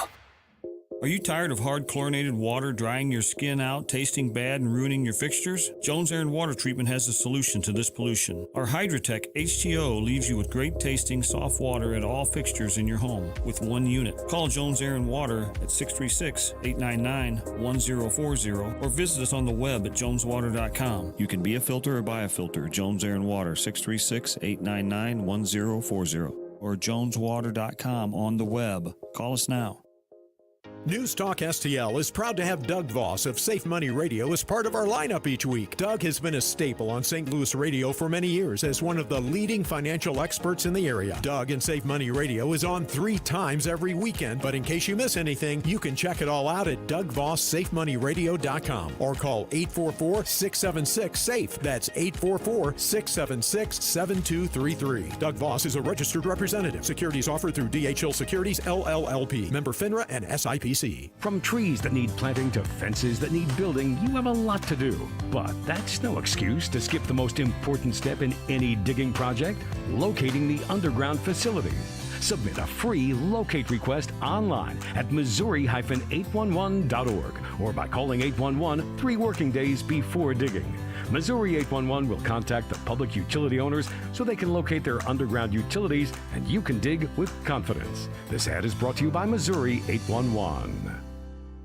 KLGY HD3 Clayton, K270BW Bellefonte, KNBS Bowling Green. This is News Talk STL at 1019, 94.1, and always streaming at newstalkstl.com. News this hour from townhall.com. I'm Rich Thomason. On the heels of yesterday's Supreme Court ruling striking down race-based college admission schemes, later this morning we'll find out if the Biden student loan debt giveaway plan passes muster with the High Court. The White House argues that the president is acting within the law to forgive an estimated $400 billion in student debt. But opponents say it's a misuse of executive authority. Debt forgiveness is a major priority for Mr. Biden, and he awaits a decision from a high court that he has labeled not normal. Conservatives on the bench expressed skepticism during oral arguments in the student loan case, but the high court has handed down some surprising rulings. Greg Clugston, Washington. Also today, a ruling to be released in the case of a Christian graphic artist who, citing her faith, objects to designing wedding websites for same-sex couples. France has mobilized tens of thousands of police officers to counter days of violent unrest following the deadly police shooting of a 17-year-old. Riot police removed debris from a road hit by the rioting as an array of fireworks go off in the distance.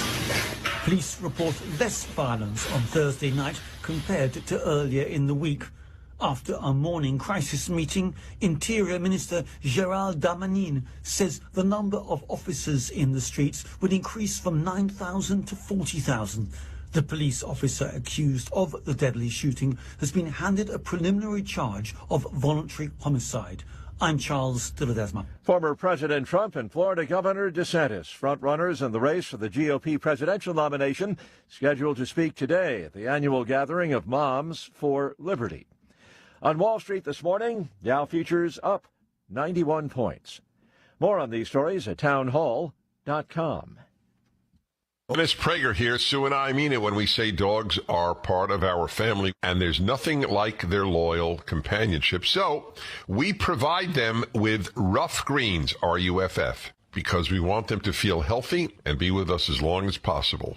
I know Charlie Kirk feels the same way. The Pragers and I couldn't agree more. I rely on my trusted furry friend, Mr. Briggs, who's an absolute machine, and he relies on me to provide what's best for him. Naturopathic Dr. Dennis Black has packed Rough Greens, not a dog food, but a supplement full of vitamins, minerals, digestive enzymes, and omega oils that Mr. Briggs absolutely needs and loves. Trying Rough Greens for your dog just makes sense. Greetings, Naturopathic Dr. Dennis Black here. I'm honored that the Pragers and Charlie trust their dog's health to Rough Green. I'm so confident that Rough Green can help your dog too that I'm offering you a free Jumpstart trial bag. Just cover the shipping. Yes, dog food is dead food, but it doesn't have to be. Go to ruffgreens.com. From the Michaels Flooring Outlet Weather Center. I'm News 4 meteorologist Matt Chambers with your first alert forecast. Heading into the holiday weekend hot. A heat advisory in effect today. Highs near 100. Top heat index around 108. All the while, a chance of storms midday into the afternoon. Only about a 30% chance, but any storms could be strong to severe. Gusty winds and hail possible. Tonight, down to 73. Couple of isolated storms. Saturday, still muggy, but not as extreme. Up to 95. Still some scattered strong to severe storms possible. That's your first alert forecast. I'm meteorologist Matt Chambers. This hour of News Talk STL is brought to you by Stifel, serving investors for over 130 years. Contact your Stifel financial advisor at stifel.com. That's STIFEL.com.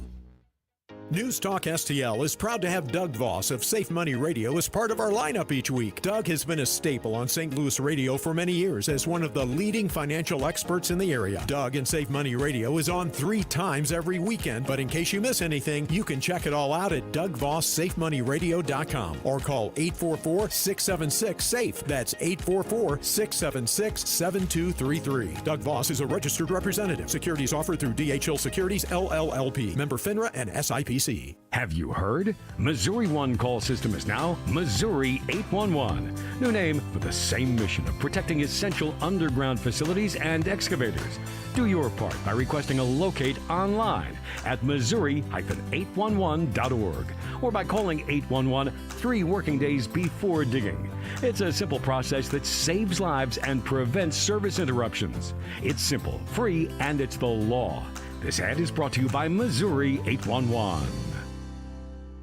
This hour of Mike Ferguson in the Morning brought to you by Window World. Simply the best for less. 314-993-1800 or visit windowworld.com. Mike Ferguson. You play ball like a girl! Gabe Pfeiffer. I triple dog Darius! Get up! Get up! Can't you hear the alarm? Get up, St. Louis. So it's time to get out of bed. Pour yourself the greatest cup of Kofifi the world has ever seen. Rise up with one voice, drain the swamp, and take back our country. Today's the day we're going to do it, and it's time to do it right now, believe me.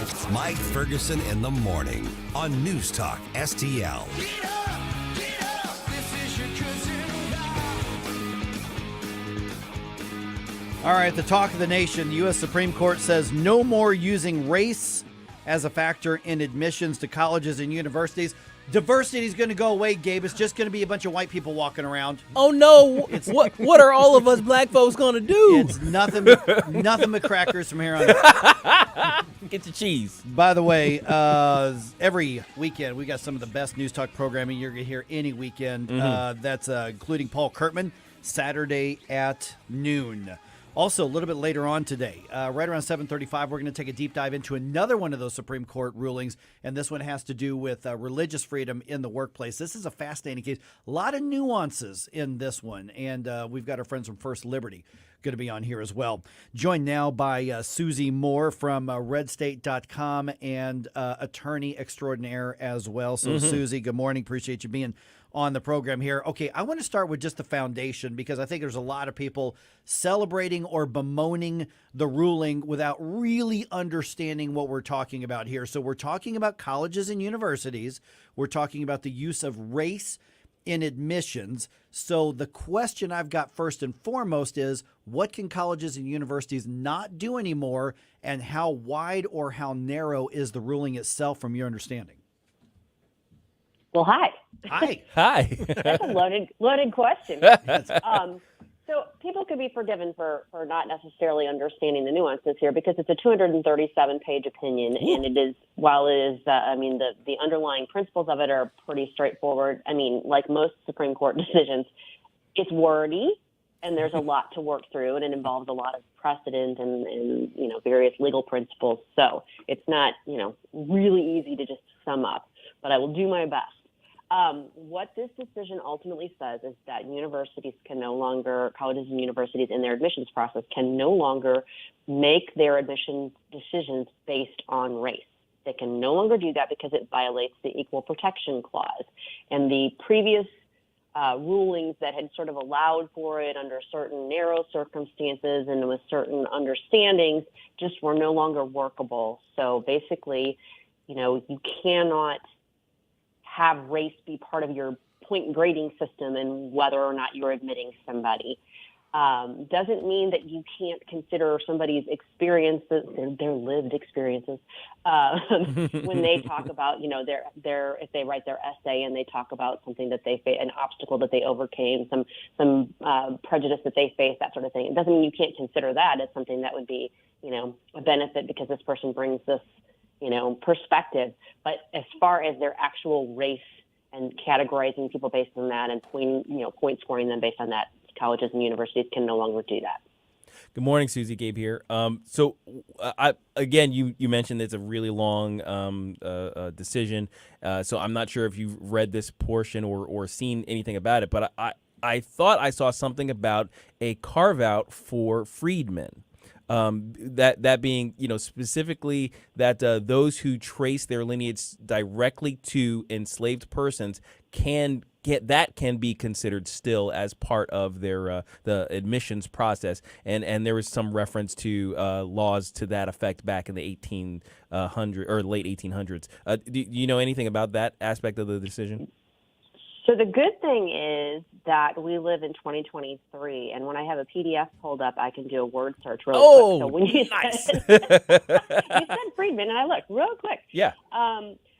That is included in Clarence Thomas's concurrence, and I think that's him just discussing the history of that and basically saying, kind of using that as an analogy to what is going on here. That doesn't directly have anything to do with the court's holding. It's Thomas kind of explaining some of the historical context of it. Okay.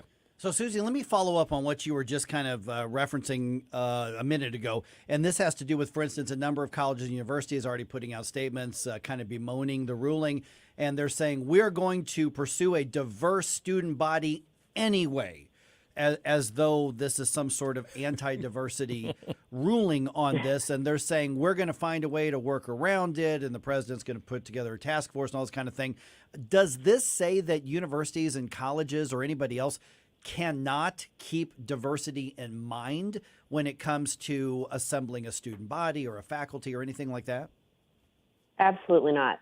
All it says is that you can't have that as your goal or as your reasoning doesn't justify discriminating on the basis of race. You can, from a positive perspective, say, look, we're going to look for people from diverse backgrounds. We want people from this geographical area and people from this, different economic backgrounds, that sort of thing. You can look at all of those factors and try and find ways to have a diverse student body if that's your goal. What you can't do is say, but because this person is this race, they get extra plus, goodies to come in or reasons to come in, and this person doesn't because they're from that race. You cannot distinguish it on the basis of race. Susie, I'm hearing some rumblings that there are people on the right who say that this should be basically the opening salvo of the dismantling of the DEI infrastructure that has kind of built itself up over time, that, where this was, I guess, primary among the things that they use to get their agenda across. But there's a lot more to it. What do you say to the sort of the larger implications of this ruling? Is there more to come in that regard, or is this pretty much as far as we're going to get, at least SCOTUS-wise? I think that is dangerously conflating two different concepts. I mean, I know they're related, but the fact that the court is saying, look, you cannot, as an institution, which is essentially an extension of the government, you cannot discriminate based on race. I think most people, except for like the real weird wackadoos, agree with that principle. They understand the basic idea behind the Equal Protection Clause, and they don't want our institutions, whatever they are, discriminating on that basis. The concept of DEI, that's a much more nebulous term, and it has to do with, basically, kind of HR stuff and in workplaces, that sort of thing. I don't, this court decision doesn't have anything to do with DEI other than both concepts have to do with race. Hey, good morning, Susie. This is Stel. How are you? I'm good. Since we're discussing college admissions, if you don't mind me asking, we may see a decision today on student loan issues. And do you have any feeling as to where they may go regarding the student loan situation? So it's hard to predict. We will have that decision today because today is the last day of the session, and they're going to go in recess. And there's only three decisions left. So those are going to come down today at 9 o'clock. So Vic will be happy they'll happen while he's on the air. The student loan ones, my gut tells me, is going to end up saying, yeah, that's unconstitutional. The executive, the president, doesn't have the authority to do what he's trying to do here, so you can't do that. And that's going to cause an equal uproar from the same people that are mad right now about the affirmative action decision. It's interesting because, and I mentioned this, I guess it was when I was on the air yesterday doing Larry's show. This court, even though it's ostensibly 6 conservative justices and 3 liberal justices, a lot of the decisions that they are handing down are not being handed down and split on ideological lines. You're finding interesting configurations of how the justices rule. So there's no guarantee that just because this is a conservative majority that they're going to rule a certain way that conservatives like or that liberals hate. That said, I think just from my understanding of basic constitutional principles and what the president was trying to do there, I don't see that student loan forgiveness withstanding a constitutional examination. I don't see how it holds up under the law. So my guess is that it is going to be struck down. Will there be another 6-3 split? Possibly. But I would maintain if that's the case, then it has more to do with the ideology of the minority on the court than the majority. I think they're trying to follow what the Constitution actually provides. Well, Susie, the president did say this isn't a normal court. Takes one to know one. You weirdo. Yeah. I think it's interesting that the president, who can't distinguish between the Declaration of Independence and the Constitution himself, when he's talking about them, is criticizing the court and claiming it's anti-democratic when it never was designed to be democratic. The court isn't supposed to be a democracy. It's not supposed to be subject to the whims of the populace. It's supposed to be based on the rule of law. Hey, Susie, when you look at the decision on the affirmative action, everything we just started with here, could this be construed to spill out to anything other than colleges and universities? I mean, should other parts of either government or the private sector be taking note of this, or is this tailored just to higher education? This is really specific to higher education, and it's because that kind of area has had its own body of law that grew up over the years. And, the biggest cases, the big one was 20 years ago with them saying, look, we're going to allow this to go on because we think that it still needs to be, kind of followed. There's still some merit to it, but we foresee this kind of having an end point. And that's one of the points that Justice Roberts makes in this decision is, look, there is no end point in sight and we're 20 years out and it's not achieving the goals that are ostensibly there. So no, I think this is pretty contained to the arena of higher education. Now, that said, one of the other areas in which there, affirmative action has been an issue, at least previously, is in the employment arena. And so there may be, I guess, similar cases that come up with that in mind. But I feel like it's been a while since I looked at their most recent cases on this. I feel like that's already been hammered out much more in the employment arena. So I feel like this is pretty specific just to colleges and universities, and you're not going to see as much of that going forward. All right, Susie Moore from redstate.com. A lot of coverage on this on Red State. Susie, appreciate you being on. Have a great weekend. Thanks, guys. You too. Thanks, Susie. All right, the number here is 314-912-1019. Now, at 7:35, there's another big case that was decided and handed down yesterday, and that has to do with religious freedom in the workplace. Lawyers from the First Liberty Institute worked on that, and we're going to hear from the First Liberty Institute at 7:35. It says religious freedom must be observed and respected in the workplace. Now, this could affect every workplace. So we'll find out more about that around 7:35. Just ahead, what happens when a police officer runs away from danger and allows the criminal to hurt people without any sort of obstruction whatsoever? Is that cop responsible for what happens? A police officer was put on trial for just that. I'll tell you what the verdict was at around 7:21 on 101.9 and 94.1 News Talk STL.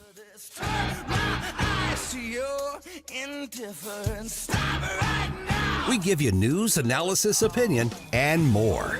Only on News Talk STL.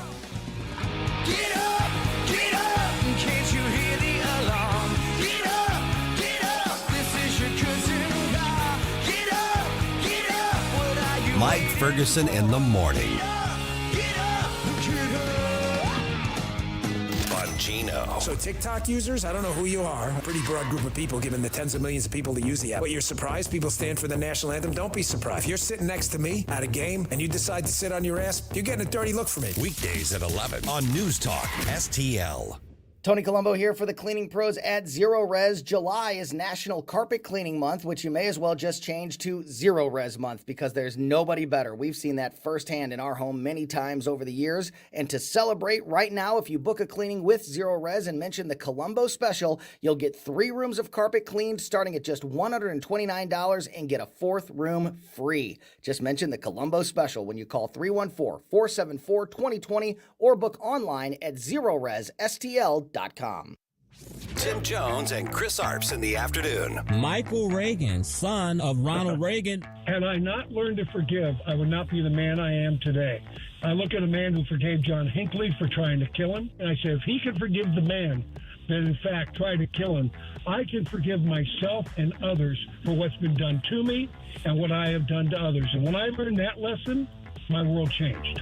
Tim Jones and Chris Arps. Weekdays at 4 on News Talk STL. Hey, it's Vic. With today's high inflation, uncertain market conditions, and rising healthcare costs, you have enough on your mind. Don't let the high cost of long-term care be one of them. Financial strategist and long-term care specialist Chris Cooper's new book, A CPA's Guide to Tax-Free Strategies for Long-Term Care, discusses tax efficiency challenges and asset protection. Get your free copy by visiting SerenityLTC.com. That's SerenityLTC.com. Investment advisory and financial planning services offered through Simplicity Well, LLC, SEC registered investment advisor. This is a paid endorsement. Insurance, consulting, and education services offered through Serenity Wealth Management. Fox News commentary. The Supreme Court has rejected affirmative action in race-based college admission. So this means the college admissions process will no longer be like casting for a Disney movie. I'm Tommy Lahren. More next.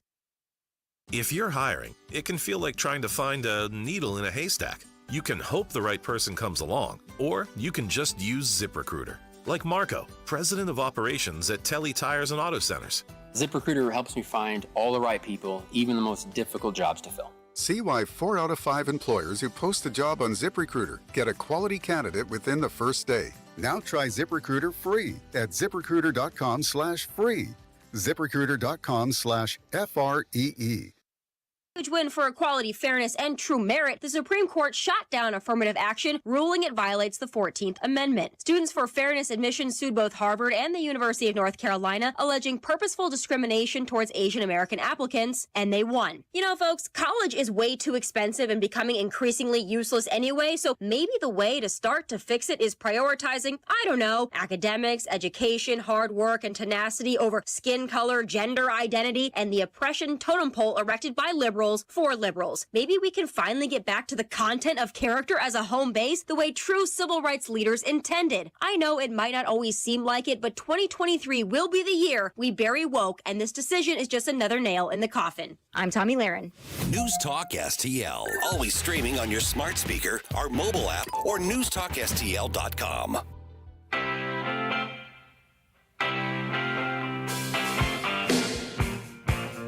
Hi, this is Kira Davis, and you're listening to Mike Ferguson in the Morning on News Talk STL.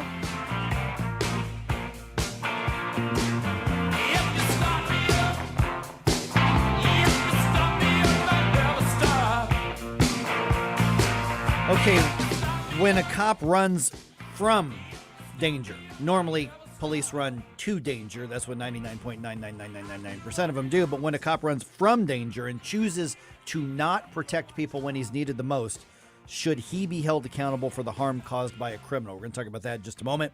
Don't forget, News Talk STL has the best darn weekend talk shows that you're going to find anywhere. State Senator Nick Schroer's Stand and Fight, Sunday evenings starting at 8 o'clock from 8 o'clock to 10 o'clock. I'm Mike Ferguson. Got Gabe Pfeiffer here. Got Stel Ponticus here, who's wearing a really ugly hat right now.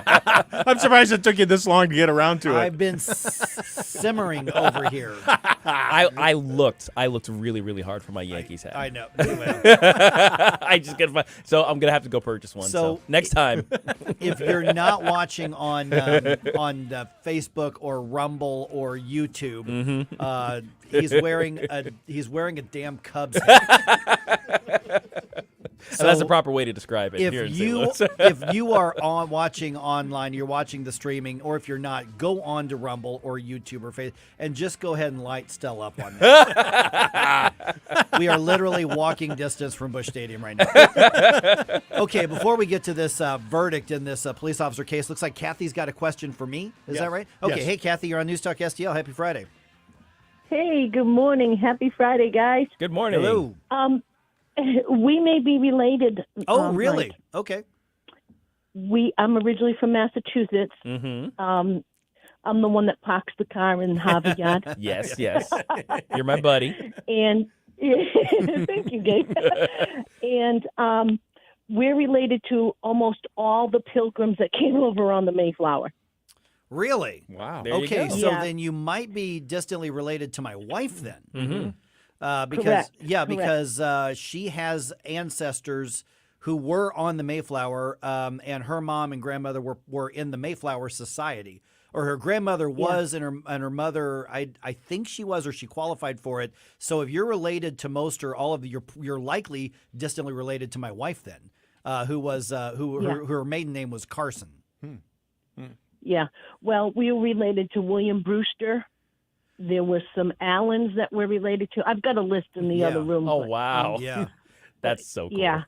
Oh, So absolutely. Yeah. my parents were big on doing our family history, and because our church encouraged members to do their family history, and our church has one of the biggest family history databases. Oh, interesting. And it's the Church of Jesus Christ of Latter-day Saints. Okay. And anybody can use it. You don't have to be a member of the church. Oh, okay. Oh, no. Yeah, because I mean, my grandmother and my cousin 20-some years ago did a genealogy study. Now, this is, of course, before 23andMe and all those other things. They did it the old-fashioned way with census. And we've traced our family back to the 1600s into Scotland. But we did not. We're not the. No way. Yeah. We were not the version that came through New England. We came in through South Carolina, then up to Missouri. From there in the I guess it was late 1700s. There actually are there. I actually have an ancestor who was involved in some really cool, interesting historic stuff, which I could tell the stories later because I spent a couple years confirming that it's actually true. That my family almost cost us the Revolutionary War. Oh, no. Sorry about that. What was alcohol involved, Mike? It was not actually. Okay. No, it was not. Okay. But there have been All right. like history professors writing like dueling papers studying whether the story was true, and I found more that say that it was than That's not. great. So Oh, Kathy, man. yeah, that's interesting. And you can like easily shoot me a note there. But yeah, my wife somewhere. My mother-in-law died 2 years ago, and so we've got her documents, but they're in a box, stored away right now. That's fascinating. So which is your favorite holiday then? Is it Thanksgiving because you're celebrating your ancestors, or is it 4th of July because America? Both, because we also have like 5 American Indian tribes in us. Okay. Have you heard of the Wampanoag tribe? I have not. That sounds Massachusetts? familiar. Yes, No. that sounds familiar. You remember the Chief Massasoit? Now that I've heard of. I Yeah. don't know that story. No. Go ahead. You've heard of that because he was the one that helped the Pilgrims survive their first year here.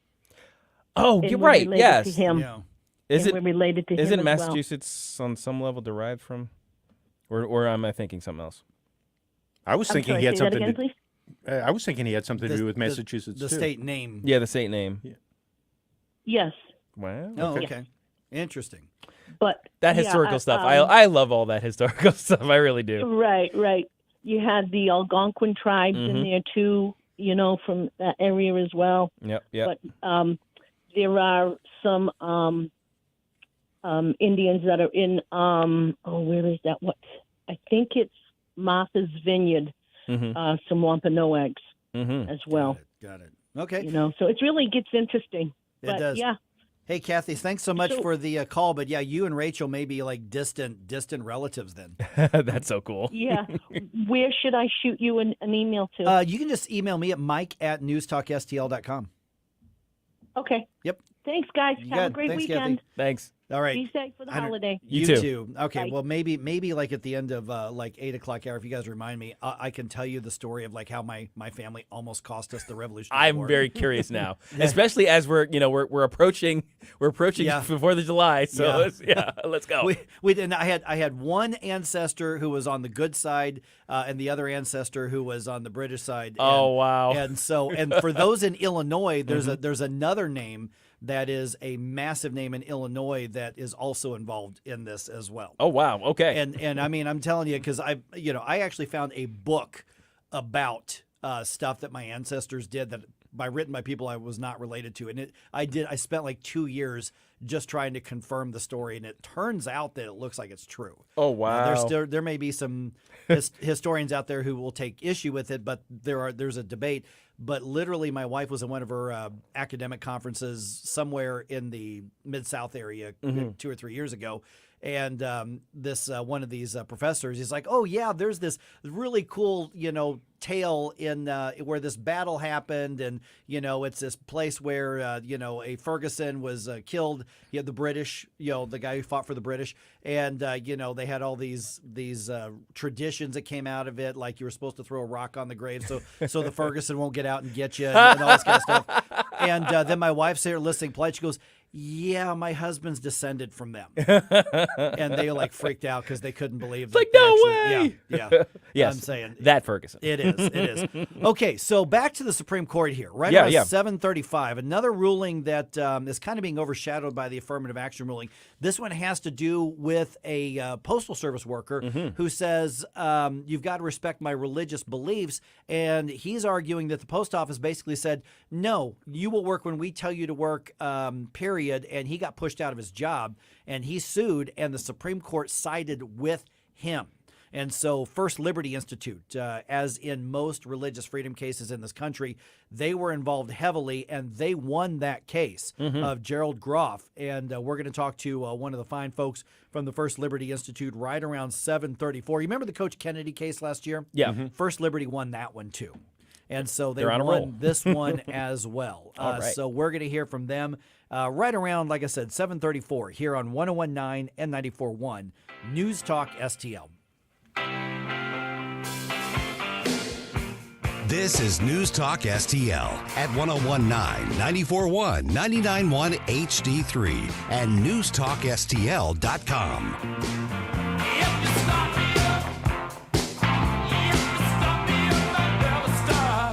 Get up. It's Mike Ferguson in the morning.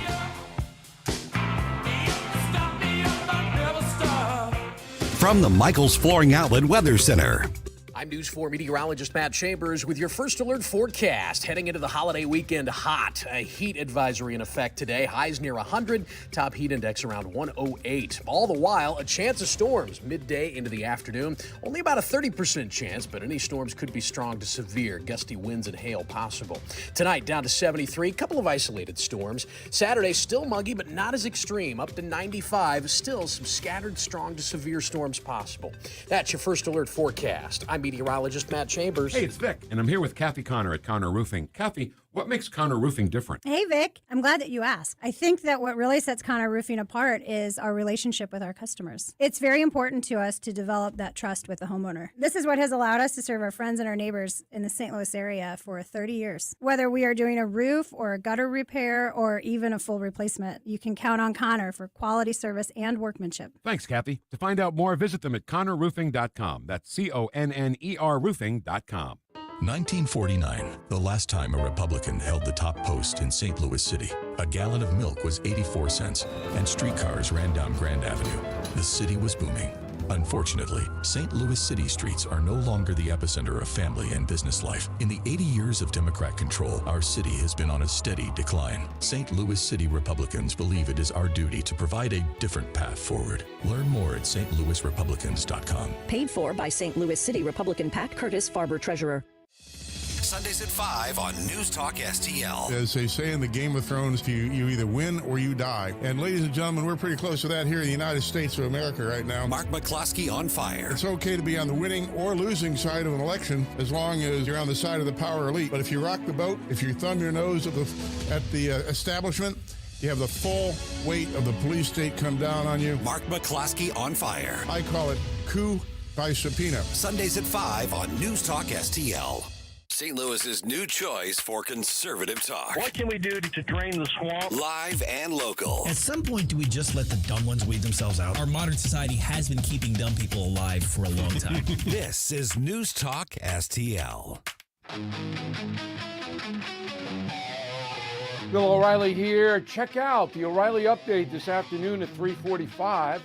Right now, it's back to Mike Ferguson in the morning on News Talk STL. It's Friday!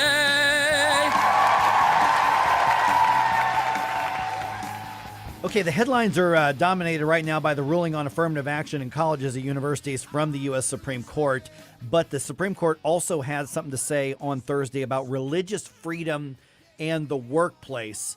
And while, as we were talking to Susie Moore from RedState.com a few minutes ago, the ruling on colleges and universities generally looks like it's going to be contained to that sector of society. This other one goes much, much, much farther, likely affecting your life and your employment and your religious freedom as well. I'm Mike Ferguson. It is 7:34 right now. Got Gabe Pfeiffer here. I've got Stel Ponticus here, joined now by Stephanie Taub from the First Liberty Institute. Stephanie, first of all, good morning. Thanks for being on the program. I think we need to kind of lay the foundation for the case at hand here, the religious freedom case with Gerald. He worked for the post office. In part, he took the job because they're closed on Sundays. And that is his religious belief, saying that is my Sabbath day. My faith tells me to rest on that day, not to work on that day. And then the post office kind of changed stuff up. So let's lay the foundation before we get to the ruling in the case. How did this affect Gerald's actual expression or practice of his religion? So that's right. Gerald was fresh off of being a missionary coming back to the United States and wanted to find a job where he could observe his Sunday Sabbath. And so the post office seemed like a perfect fit. And it worked for quite a while until Amazon came along and they started delivering Amazon packages through the United States Postal Service. And there so Gerald came up with different ways to try to make it work, but the post office wasn't really doing much of anything to try to accommodate him. And this is typical. We see this with employers very frequently, that they don't really try to accommodate you when you have a sincere religious belief, when you have a conflict between the job and some of your job requirements and your faith. And so the Supreme Court decision yesterday, it was really a landmark decision that affects workplaces across the country that have 15 or more employees. So that's almost all workplaces. And it gives religious employees more religious freedom rights in the workplace and makes it easier for you to get the religious accommodations that you might need. Good morning, Stephanie. Gabe Pfeiffer here. So one thing I find surprising on this ruling is that it was unanimous. Is that right? That's right. It was a unanimous ruling, 9-0.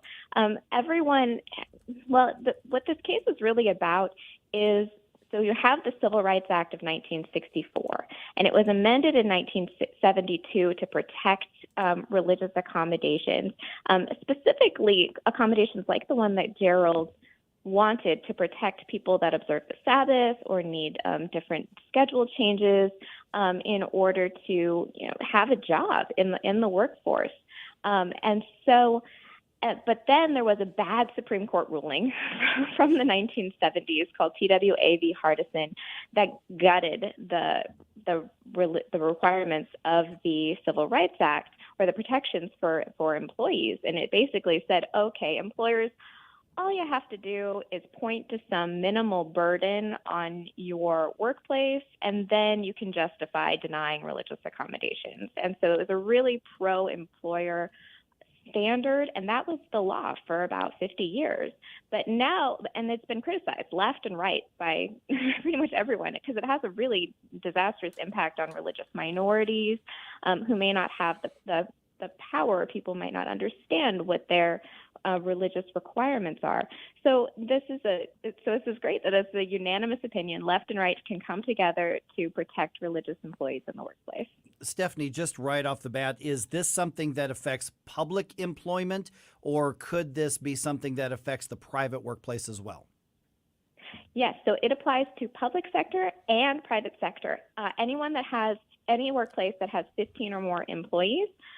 So essentially, Title VII of the Civil Rights Act, it says that employers that it applies to have to provide reasonable religious accommodations unless doing so would cause an undue hardship on the conduct of the employer's business. And so the question was, what is undue hardship? Is it just this minimal burden that they just have to point to something and say, oh, that's going to be hard for us?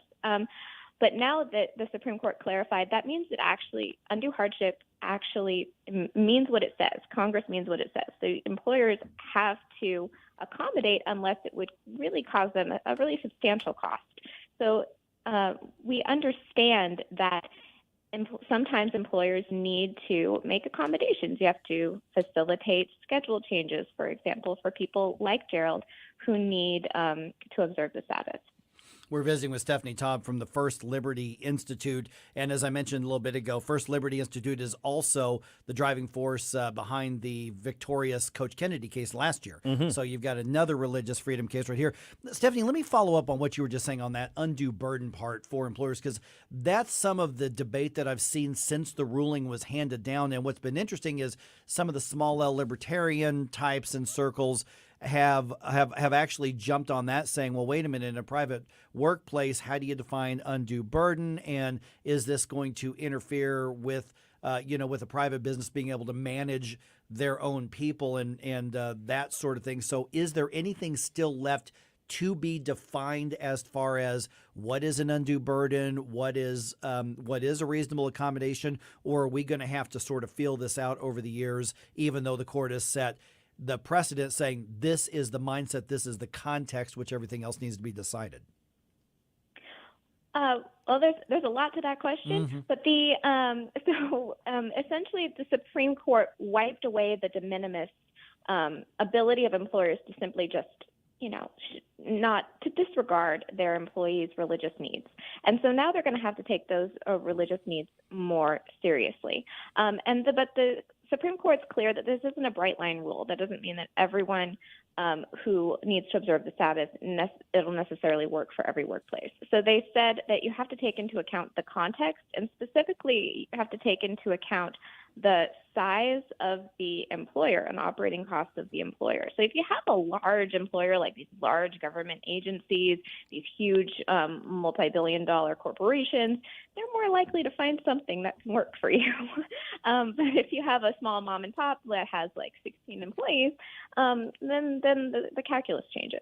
So this is so it's pretty much a common sense ruling. It effectuates what Congress intended when they passed the Civil Rights Act to make sure that religious people, especially of minority faith, but really everybody, isn't barred from vast swaths of the workforce just because they have certain religious requirements. Good morning, Stephanie. This is Stal Pontica. Since we're on the subject of religious freedom, do you think we're going to see a decision later today on the issue surrounding the Christian website creator? I think there's a pretty high likelihood that we will see that. Any thoughts on that from your perspective? Well, we're pretty optimistic that the Supreme Court will protect the First Amendment rights of the website designer. This is so we're going to be watching for this case, in about an hour and a half, see if it'll come down. So the case is about whether the state can force you to send a message that goes against your deeply held beliefs. And so First Liberty Institute filed a brief supporting the website designer in that case, arguing that really this is not the place for state governments to really compel the speech of private businesses. And we represent a small family bakery up in Oregon that couldn't send a message that violated their religious beliefs about marriage. They respectfully declined to create a wedding cake for a same-sex wedding celebration, and then they've been pursued by the Oregon state agencies for coming on 11 years now. Okay, Stephanie, we've talked about what the effects are, kind of the ramifications of the ruling. Let's talk about the bigger picture here in the last couple minutes we've got. Why is this so important? I mean, somebody, for instance, could go to Gerald and say, well, Gerald, just find another job. Stop complaining. Stop pushing back. Stop taking it to the Supreme Court. Why does a ruling like this matter so much to everybody? Well, this matters so much is because it's not, I don't think what people don't understand is it's not just about the Sabbath.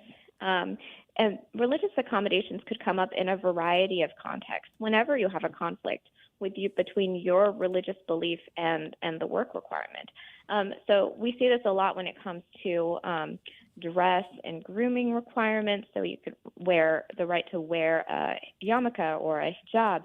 It affects people needing prayer breaks throughout the day or needing to attend worship services or other religious ceremonies. It can affect people who have sincere conscience beliefs about life, for example, and don't want to participate in providing or prescribing abortifacient drugs or contraceptive drugs. It can apply in a variety of contexts where your employer is asking you to speak in a way that violates your religious belief. So the door is now open for employees to stand up for their rights, to not be forced to leave their faith at home when they go into the workplace. So this is a really important case that a lot of these particular factual instances are going to be worked out in the courts over the next few years. But now you can stand up for yourself. You can be empowered. You can be a person of faith and bring that to the workplace. All right, and Stephanie, I know it's hard to say what the Supreme Court will take on in the future, but are there other cases right now that you and your team are working with that are in the lower or the appellate courts that we should be keeping an eye on when it comes to religious freedom? Absolutely. So we have a case that's in district court in Texas about a nurse practitioner who wanted to or who could not prescribe abortifacient or contraceptive drugs because of her religious beliefs. And so this case that came down in the postal carrier case could positively impact people like her who simply want to be able to work without being forced to violate these strongly held beliefs. All right, and where do we learn more about First Liberty Institute and all the work you all do? You can find out more about us at firstliberty.org. All right, Stephanie Taub, First Liberty Institute. Thanks so much for being on the show and the update. Congratulations on the big win. Wonderful. Thank you so much. Thanks, Stephanie. All right, just ahead here, it is coming up on 7:50 on a Friday. You know what that means. Yeah, buddy. Not today, Satan. Just ahead, right here on 101.9, 94.1 News Talk STL.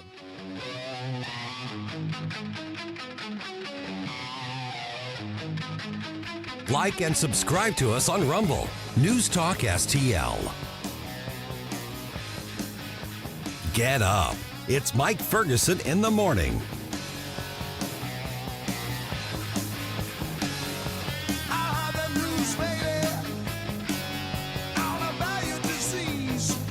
How's your health care?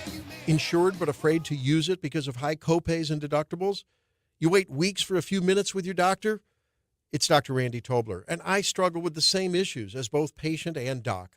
You want to know that you're the focus, not the billing codes or faceless denial experts at insurance skyscrapers, which is why I've decided there's a better way.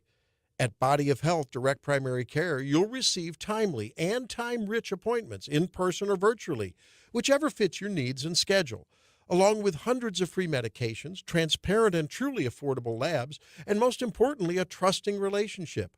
We'll dig deep for solutions to problems and fill you with holistic coaching to minimize the need for high-powered medicine or specialty care.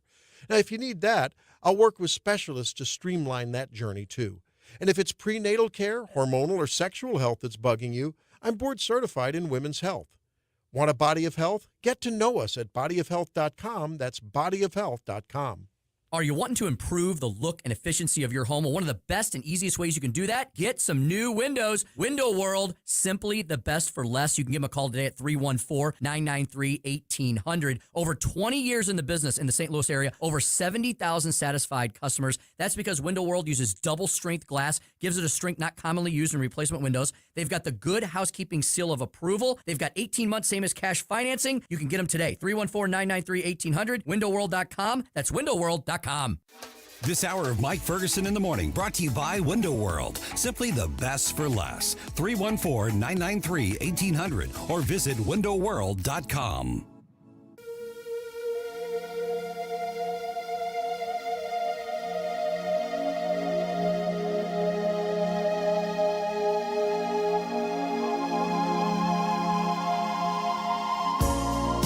Hi, it's Randy Tobler here.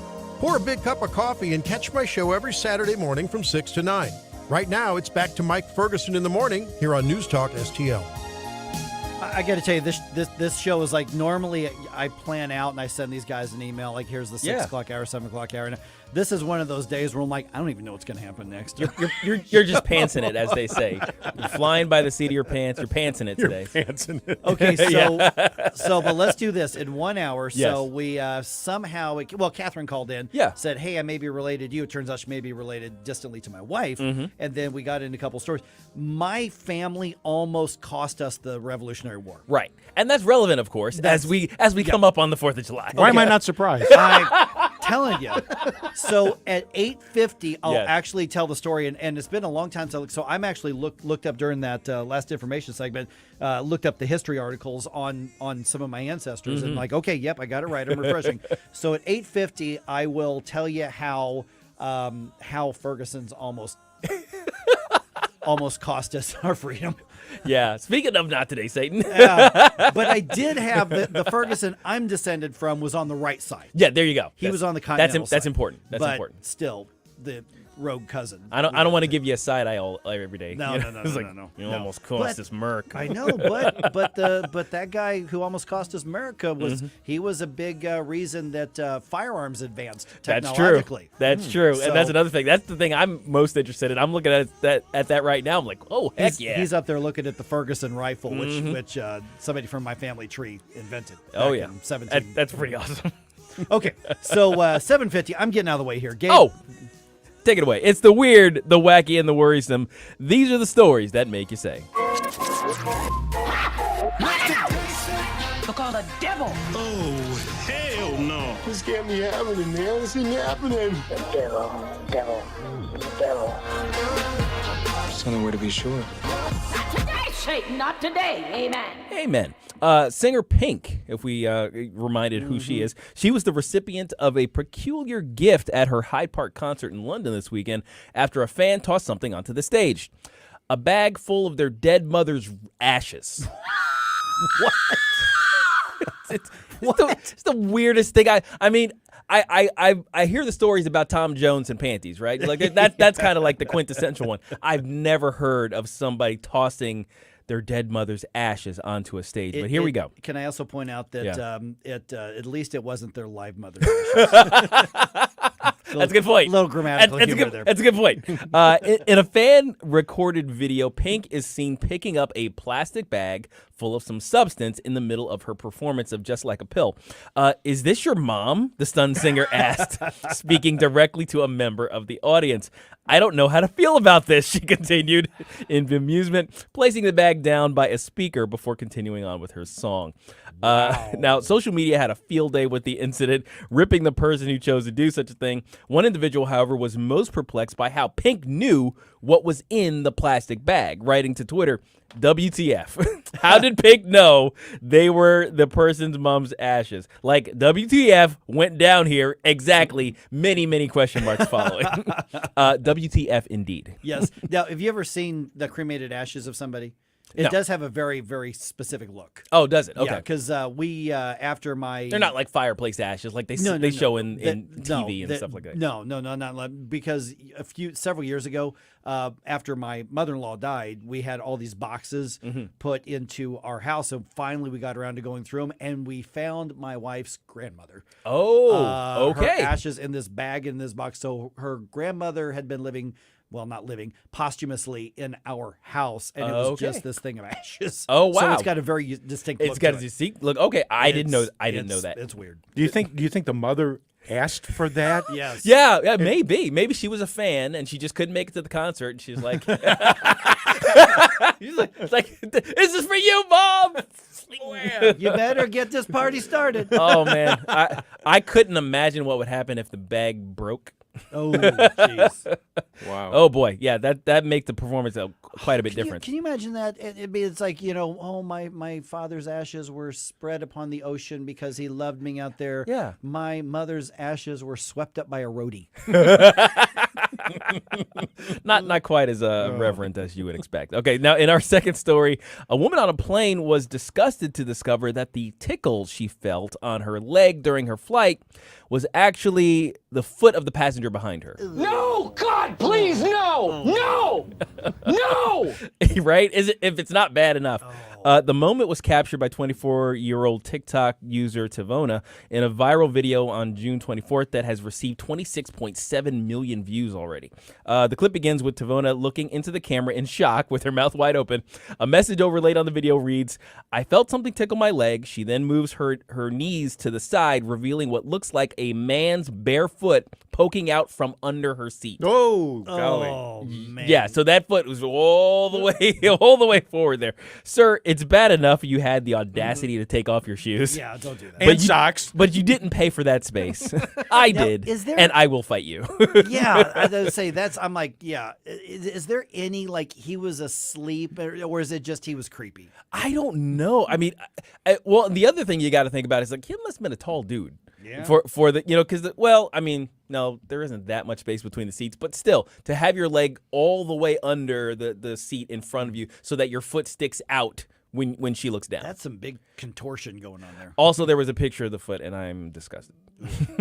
it's like, please don't. That grosses me out more than some of those insect stories that you Right. I would rather find an insect on a flight than somebody else's foot sticking in my. I'll say it that way. Sick and tired of these blanky blank bare feet on this blankety blank plane. Exactly. Look, there's an alligator. Put your dang shoes on. In the voice of Samuel L. Jackson. All right, now our last story here. It's one of my biggest office bugaboos, and I'm sure many a worker has experienced this. We all hate when someone takes our food out of the communal fridge. But what do you do when it's your boss? Yikes. Now, this is the predicament one new employee found himself in, and he's quoted as saying, "A little while ago, I opened the fridge at lunchtime and my lunch was gone."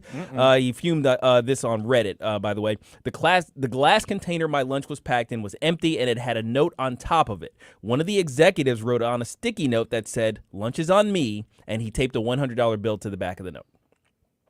Oh. Yeah, there is that. I'll take the $100. Now, he thought it was a one-off, but the practice has continued with his lunch going missing at least once a week.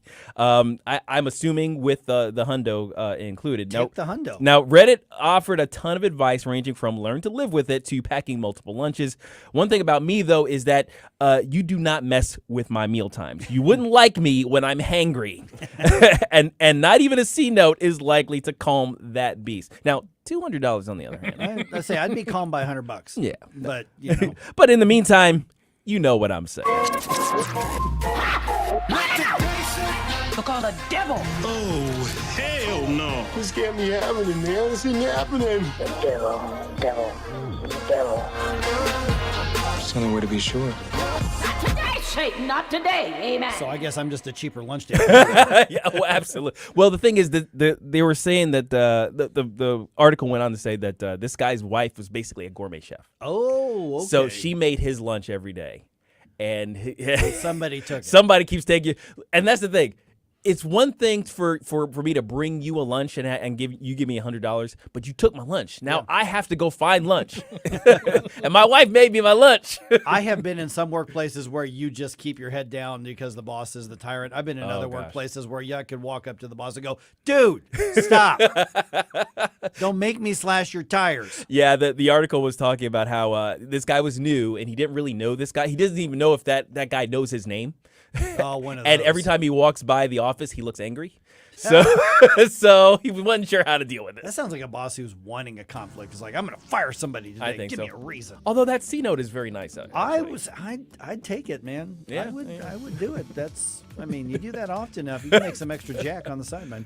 All right, Supreme Court says that merit, content of character, a little more important than the color of your skin. Huh. Imagine that. Yeah. We'll talk about that just ahead right here on 101.9 94.1 News Talk STL.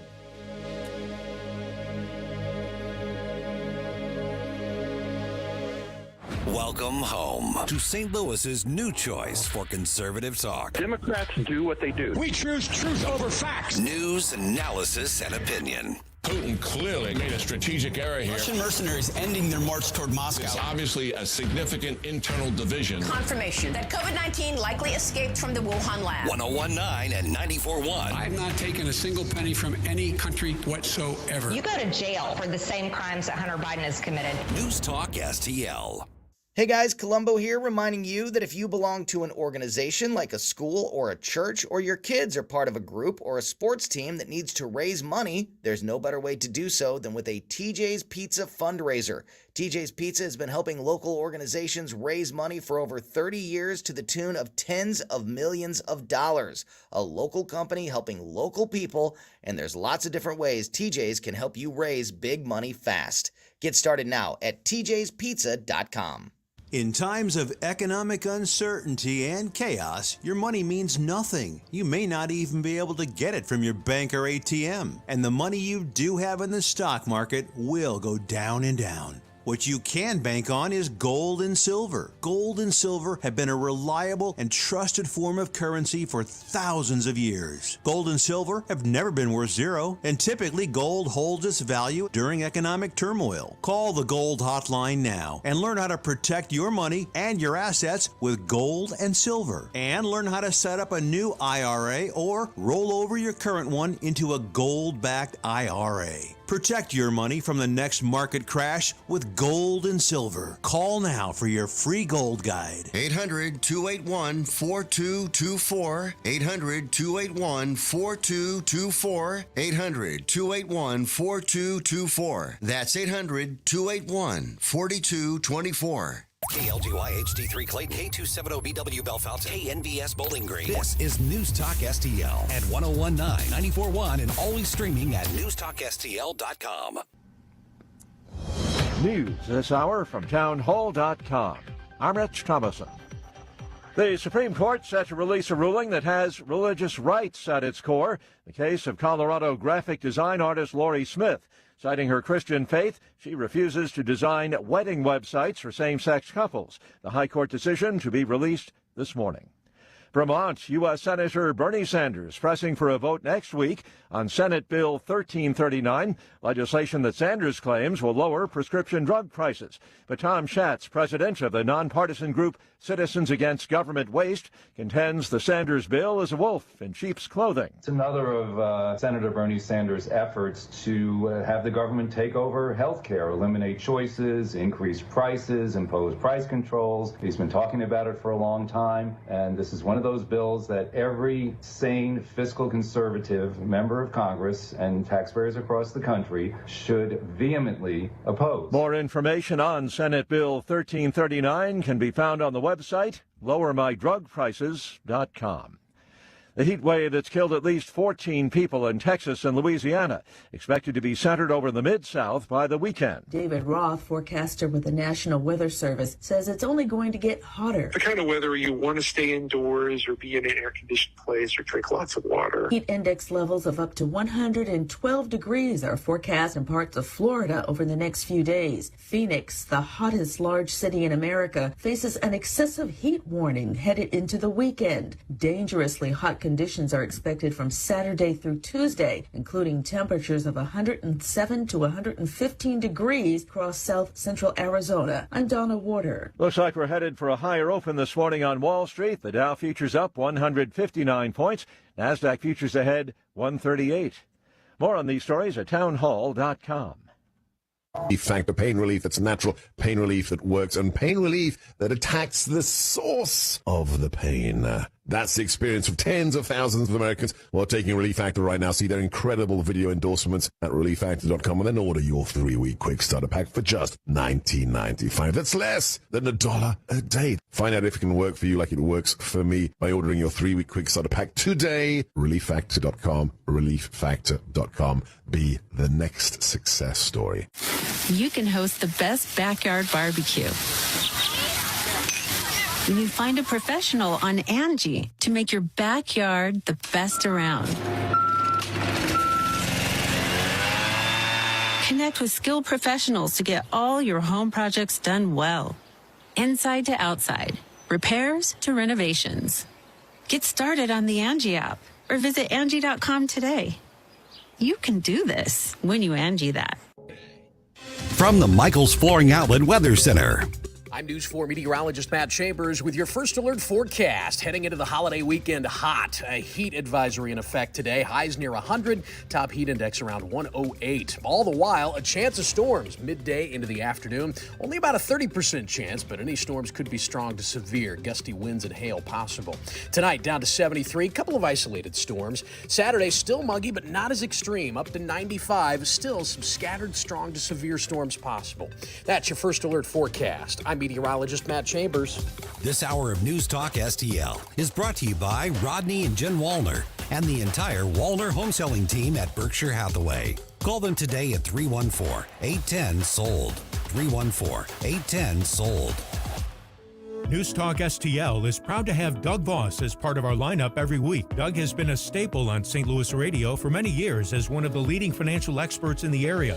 You can hear Doug and Safe Money Radio 3 times every weekend on News Talk STL. And in case you miss anything, you can check it all out at DougVossSafeMoneyRadio.com. What else do our listeners need to know, Doug? Simply put, I focus on helping pre-retirees and retirees build, preserve, and protect retirement assets, and I've been helping my clients solve their insurance and financial needs for the past 33 years. I also strive to educate my clients on how to prepare for retirement, minimize the impact of market volatility on their assets, and deal with the challenges of increased longevity. Call me today at 844-676-SAFE. That's 844-676-7233.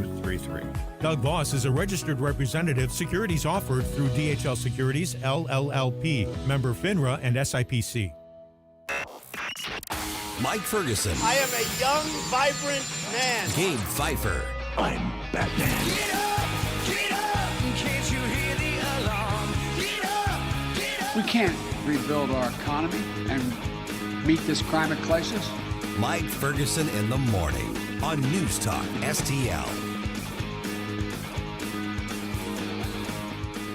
We're waiting for more rulings from the U.S. Supreme Court as we speak. Probably within the hour is what's going to be handed down. The biggest one that we're watching for is the Biden student loan forgiveness plan. That has been decided. Right. But we're going to find out. We're going to find out what it is probably within 1 hour from right now. Yes. Another case, as we were just talking to Stephanie Taub a little bit ago from First Liberty Institute, what's called the 303 creative case. And this is the website designer who said, I'm not going to do websites for same-sex weddings. Right. And she got sued, just like the cake baker got sued, even though the Supreme Court ruled on that already. So those are the two biggest cases that we're waiting on. But one way or the other, they have been decided. We'll find out. I would be shocked if the 303 creative case goes the wrong direction. Oh, gosh. Yeah. It's think, not with this court. You know what I mean? It's like, come on. And given the religious freedom ruling in the case we just talked about. Which was 9-0. Oh, yeah. Which is crazy to me, actually. Yeah, I don't think this one's going to be 9-0. No. There might be some, Yeah, but the other case on the student loan, I honestly have no idea which way the court's going to go on that. The most interesting aspect of that one is that you can make a case. I mean, and I think the case hinges on the idea of whether or not a forgiveness of a loan is spending. Right. And you can make a case that forgiveness of a loan is not spending. To that end, if the court decides that forgiving debt is spending, then I think it's going to go against the Biden administration. Right, exactly. But if they even find it questionable, I don't know. I mean, I think a lot of people are just assuming it's going to be a slam dunk. I wouldn't assume that. I really wouldn't. And you don't know which way Roberts is going to go. We know that there were the questions from the justices during the arguments seem to show that a majority are skeptical of the constitutionality of the program. Right. So, but like you said, it just depends on how they define things. What's the definition? It depends on your definition of is, right? Right? I mean, and in this case, I mean, when you really think about it, and you can make this argument, it seems silly to you, but there is a lawyer who would say, well, conceivably, Congress authorized the spending of the money at the time of the execution of the loan, so the money is spent already. You know what I mean? So the spending has been accomplished. The forgiving of the loans is a different. It's an aspect of administration, which is in the purview of the executive, right? So then it's like, oh my gosh, that's actually makes sense, and you can kind of go with that. Yeah. To me, it's dumb. Right, but I have economic problems with this policy to begin with, so maybe that's biasing my understanding of the deal. Well, and I've said this before, and I'll just remind everybody, the Supreme Court's not ruling on whether or not forgiving the student loans is a good or bad idea, right, or good or bad for the economy, or good or bad policy. That's not what they're ruling. They are ruling specifically on whether or not the presidential administration has the authority to do it constitutionally. That's all they're ruling on. Because they're the Supreme Court. Right. They rule on constitutionality. Yeah. And this is a separation of powers argument. Yes, that's absolutely what it is. So that's why I say we think we know how it's going to go, but don't assume that the Biden plan is going to be struck down. This court has surprised us before. Yes, they have. All right. They did not necessarily surprise us with the ruling on the affirmative action and colleges and universities. Okay, so in case you've not been paying attention to any of the news over the last 18 hours or so, the Supreme Court said the colleges and universities cannot use race as a factor in admissions. So basically what they did is they ended 60 years of affirmative action in colleges and universities based on race. And I'm clarifying that, Gabe, because there are still affirmative action type programs that are not affected by race, right, that are affected by income, national origin, right. Well, I don't even know if that would still be affected. This could be affected by it as well, but income. You've also got situations like orphans, right? You've got situations like military status. I mean, there are lots of different ways, and of course, there's the legacy programs at some of these universities, which is I'm wondering if that might actually be on the chopping block based on this decision. So mom went here, dad went here, grandma went here, grandpa went, that kind of thing. Right, as well. So the ruling came down, and all race-based affirmative action for colleges and universities now struck down by the Supreme Court. Here was the president's response. We cannot let this decision be the last word. While the court can render a decision, it cannot change what America stands for. It cannot be the last word. It's the U.S. Supreme Court rule. It's supposed to be the last word. Like that's the function of the Supreme Court, is that it gives you the last word on the constitutionality of laws. And this is one of the many issues with the Biden administration and the hard left is the Constitution lays out the role of the Supreme Court. The Supreme Court fulfills its role, renders a decision. Maybe you like it, maybe you don't. I suspect most people who are part of the News Talk family like it. But then to hear them say, well, this isn't the end of it. Well, yeah, it is. Yeah, Biden's comment is so indicative Yeah. of what we hear from the left whenever there's a decision that comes down that they don't agree with. Yeah. Yeah, and of course, courts that are not sufficiently left-wing are activist. Right. You ever notice this? Courts that are not sufficiently left-wing, there's something wrong with them. They're not normal. All of these things. And, of course, then you have the right then as members of the other branches of government to ignore them, to try and circumvent them, and all of these other things. But if the court rules in your favor, well, it's the rule of the land. It's the law of the land. You can't – it's like, what are you talking about? That's the law of the land. You can't question that. So let me ask you this. Now, obviously the wailing and the gnashing of the teeth on the left is in full swing, and they're not listening to what they are saying. Yeah. This is so bizarre to me. I mean, you can see snapshots of just people making dumb tweets, and we see those quite a bit. I have a great one. Because you kind of lit up when you saw this one. Yes. Okay. Who is it, and what's it say? Erica Marsh, and I believe she used to be a part of the Obama team back in the day, and she had a very interesting comment on Twitter that blew up. Wasn't she a comms person for the Obama campaign? Back Yeah, I believe so. I think I remember that name. Yeah, she's a significant person. Let's see. She was also a former field organizer to elect President Biden. She volunteered for the Obama Foundation. Okay. She has her pronouns in her bio. So this isn't a parody account. This is not a parody account. Okay, we chat, like, everybody started with, is this a parody account? Because here's what she said in this tweet that has had 19.3 million views at this point. Today's Supreme Court decision is a direct attack on black people. Operative quote here. No black person will be able to succeed in a merit-based system, which is exactly why affirmative action-based programs were needed. Huh? Today's decision is a travesty. Wait a minute. No black person. Let me repeat that, because that's the best part of this. No black person will be able to succeed in a merit-based system, which is exactly why affirmative action-based programs were needed. And she probably typed that, set that out, said, that'll show those racists. Absolutely. It was amazing. And of course, the response was, as you would expect from all corners of the Twitterverse. And now she did post something later on to sort of clarify. Oh, well, good. Yes. And now her idea of clarification was that, well, things that are called merit-based systems aren't actually merit-based systems. They were just hiding the racism under the idea of merit-based systems. And that's what she was talking about. Huh? That when you say merit-based system, and here's my understanding of what she's trying to say. When us crazy righties talk about merit-based systems, it's a dog whistle and it's a smokescreen under which we can hide our racism and still not pick black folks to advance. Isn't that still assuming? Isn't that? But if with her clarification, yeah, isn't that still assuming that black students or employers or applicants are inferior to others? Still, I mean, it doesn't. Yeah, basically doesn't. I mean, to buy into her clarification, you still have to assume that blacks cannot compete. Yes. Yes. Okay. Well, I mean, I suppose the most charitable reading would be that the racists say merit-based, and what they actually mean is white-based. I guess. I don't know. I mean, that's... I'm trying to get into the mind of a leftist, and it's very difficult for me. I mean, maybe that's one of the things that I lack merit in, is my ability to understand leftist thinking. Well, and one of the things that's interesting in this case is that it was...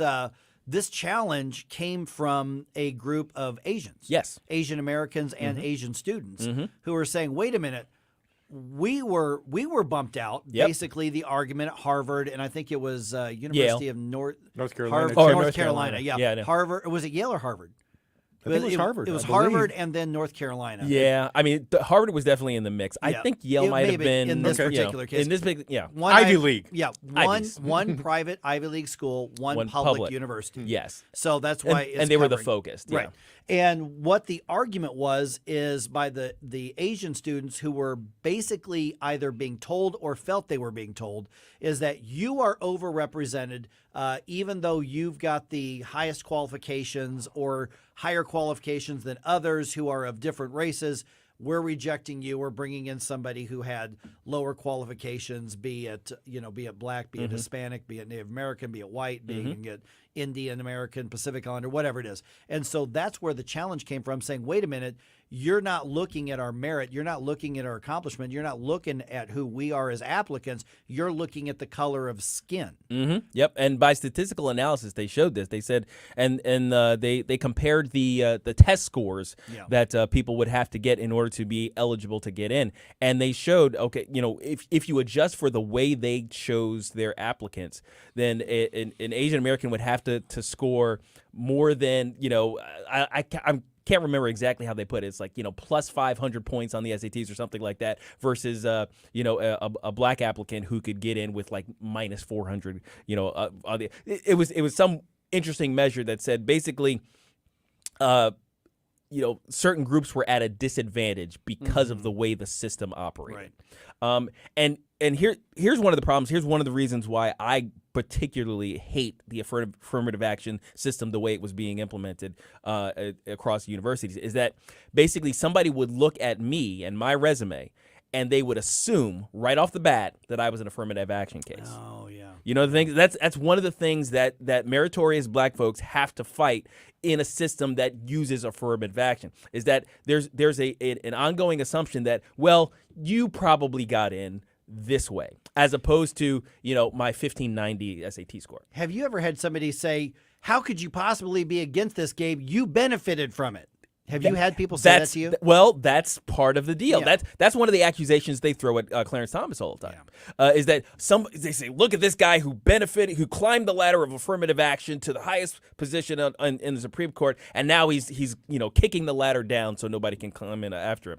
That assumption says that the affirmative action system was the only means by which he could have risen to that level, as opposed to someone as competent and capable of him just running roughshod through all the obstacles that may or may not have been there. And that's the thing.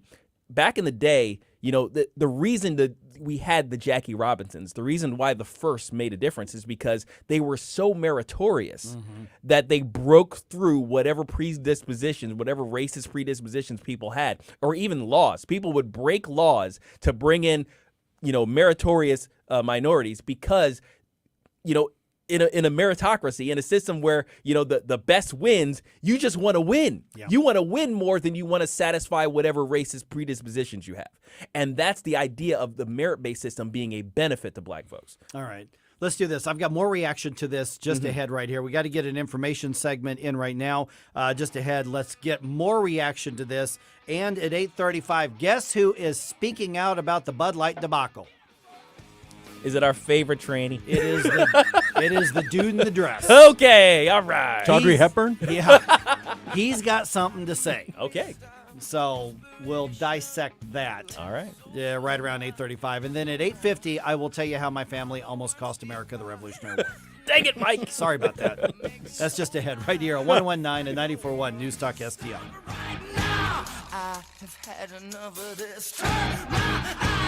Like us on Facebook at News Talk STL. Get up. It's Mike Ferguson in the morning.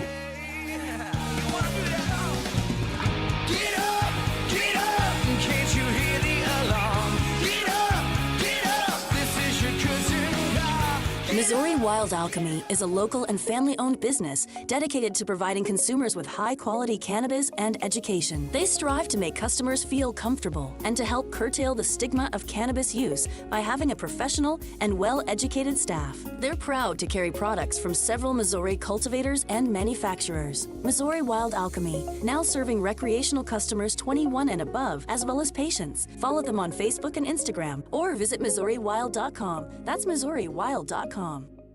Columbo and Katie. Katie, I'm really interested to know if you even have ever heard of some of these things, let alone done them. Using a pencil to rewind a cassette tape. Never done it. Never, ever done it.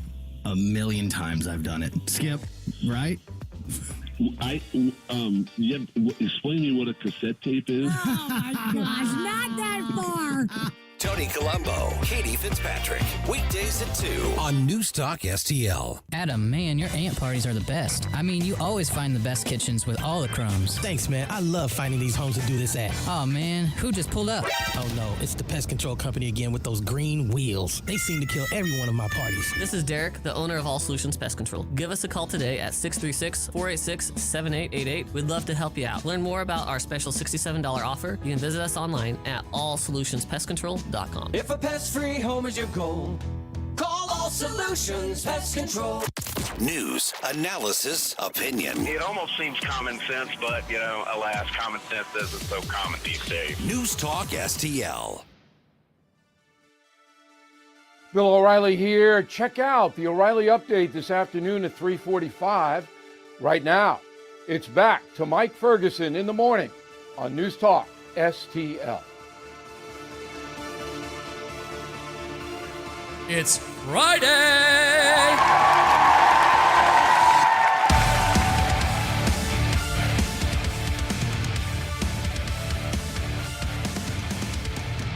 Okay, Supreme Court makes a big decision. Again, something about judging people by their merits instead of skin color. What? Yeah, we'll get more follow-up, more reaction to that. Crazy talk. One St. Louis community suddenly without a police department, Gabe, as in they had one yesterday and they don't have one today. Excuse me, what? Yeah, this happened. Whoa. And one Cardinal will make another start for the National League in the All-Star Game. Okay. And then at 8:35, we've got the reaction to the Bud Light debacle. Mm-hmm. As everybody is scattering like cockroaches on this thing. And the dude in a dress has something to say about it. And then at 8:50, how my family almost cost America the Revolutionary War. Again, I I'm really sorry want to about hear that. I really want to hear. And by the way, story. for everybody on the Illinois side of the listening area, you could also argue that my family almost cost you a state holiday. Really? As well. Oh, wow. Yes. There's a lot to this story. We didn't, though, so stop being mad at me. All right. It is coming up on 8:23 right now. Okay, so you've heard the Supreme Court ruled in favor of a group called Students for Fair Admissions. Now, that was the group that was among the plaintiffs in the case that got affirmative action in colleges and universities thrown out by the U.S. Supreme Court. So one of the members of that group, one of the leaders of that group, Students for Fair Admissions, is Calvin Yang, and he responded to the ruling. It belongs to all of us who deserved a chance, but can now rejoice over the fact that at least our kids can be judged based on their achievements and merits alone. Okay, so Calvin Yang is Asian American. He was rejected from Harvard University, and he's arguing that he had better qualifications than some of those who were let in under specifically their affirmative action program. Yeah, that's the type of stuff that I hate. Is like when you really hear the stories about the people who are impacted by this stuff. Some kid gets in, he's got like a 900 total cumulative SAT score, and the kid who got rejected has a 1520. It's like that stuff bothers me a lot. And then we have universities who are eliminating SAT and ACT scores. Oh yeah, Yes. yeah. It's like because they're racist apparently. Well, but here's the thing is that I have a feeling a lot of those universities that you just talked about, Stel, is that they saw this coming. Yeah. Because there have been some, including some in the area here, who are saying, okay, basically we're going to find a way around this. Yes. And what's fascinating to me is that people are assuming these universities, these institutions of higher learning where supposedly all the smart people are, is that they can't seem to differentiate between race-based affirmative action and obtaining a diverse student body or a diverse faculty, as though you have to force people to have minorities in your classroom or your offices, because otherwise they just wouldn't make it. Matter of fact, the Vice President of the United States, Kamala Harris, was speaking at something called the Essence Festival of Culture in New Orleans when the news broke of the Supreme Court decision, and here's how she reacted. This is now a moment where the court has not fully understand the importance of equal opportunity for the people of our country. And it is in so very many ways a denial of opportunity. Gabe? Well, added to the list, the long and growing list, I think, of things that the Democrats believe black folks can't do without help. So you've got, use a computer. If you remember that one, so you can't get on the internet. You know, Mhm. you can't get a driver's license. Mhm. You know, or any sort of ID actually to vote. Voter ID card. Yeah, exactly. Voter ID card, even though it's free and available anywhere. You can't start a business because you can't get a lawyer. I mean, how does black folk how do black folks get lawyers? That's crazy talk. And also now you can't get into university without government. All these are the things that the government has to help us with. Us poor, deluded, lesser beings who live in the United States. That's really what's going on here. The Democrats have shown their hand here. They actually think that black people are lesser. So they do. The far left, which accuses everybody who disagrees with them of being white supremacists. Mm-hmm. Yes. That's And who's They believe in a paternalistic white supremacy. They think, oh, you poor dear. They pat you on the head and they want to give you things because they think you're so bad off. Your black skin is the equivalent of a disability. Yeah. All right, we are expecting some more decisions. We are going to get more decisions from the Supreme Court, likely within the next 60 minutes, possibly within the next 35 minutes, including the decision on the Biden administration's student loan forgiveness program. If that is handed down before the end of the show, I will let you know. I don't think that's going to happen. No. I think that's going to be handed down while Vic Porcelli is Yeah, on the air. So like they'll this. have that. This Yeah. may be one of the few instances in which the breaking news happens during the show as opposed to after the show. So Right. I think Vic's going to be very happy today. He should be. Exactly. Okay, get this, Gabe. This is something, man. Yeah. Riverview essentially does not have a police department right now. And that sounds crazy to me. Now, they had one yesterday. Okay, so But they don't have one now. You're going to have to explain what happened here. After 6 officers quit, and from what I can tell by just the news articles, apparently they only had 8 officers. Oh. So 6 of them quit. The newly appointed police chief, Eddie Simmons, he walked off the job as well, handed in his badge, handed in his gun, handed in his key card, took his stuff off his desk, and walked out. So the former officers, when they quit, they say the city cut their pay. We're talking like $8,000. Oh. City officials say they were taking back bonuses that should not have been issued by a previous members of the Board of Trustees of the city. Oh, boy. So one media report says there are now only 2 officers left and they don't have a boss because the chief says, I can't deal with this, and he walked off. Wow. So St. Louis County Police and Bellefontaine Neighbors Police are helping cover police needs in the meantime. So yesterday, Riverview had a police department. Today, they do not have one. That is wild. Riverview are pretty much my neighbors. They're on the east side of Florissant. My goodness. Yesterday they had a police department, and today they don't.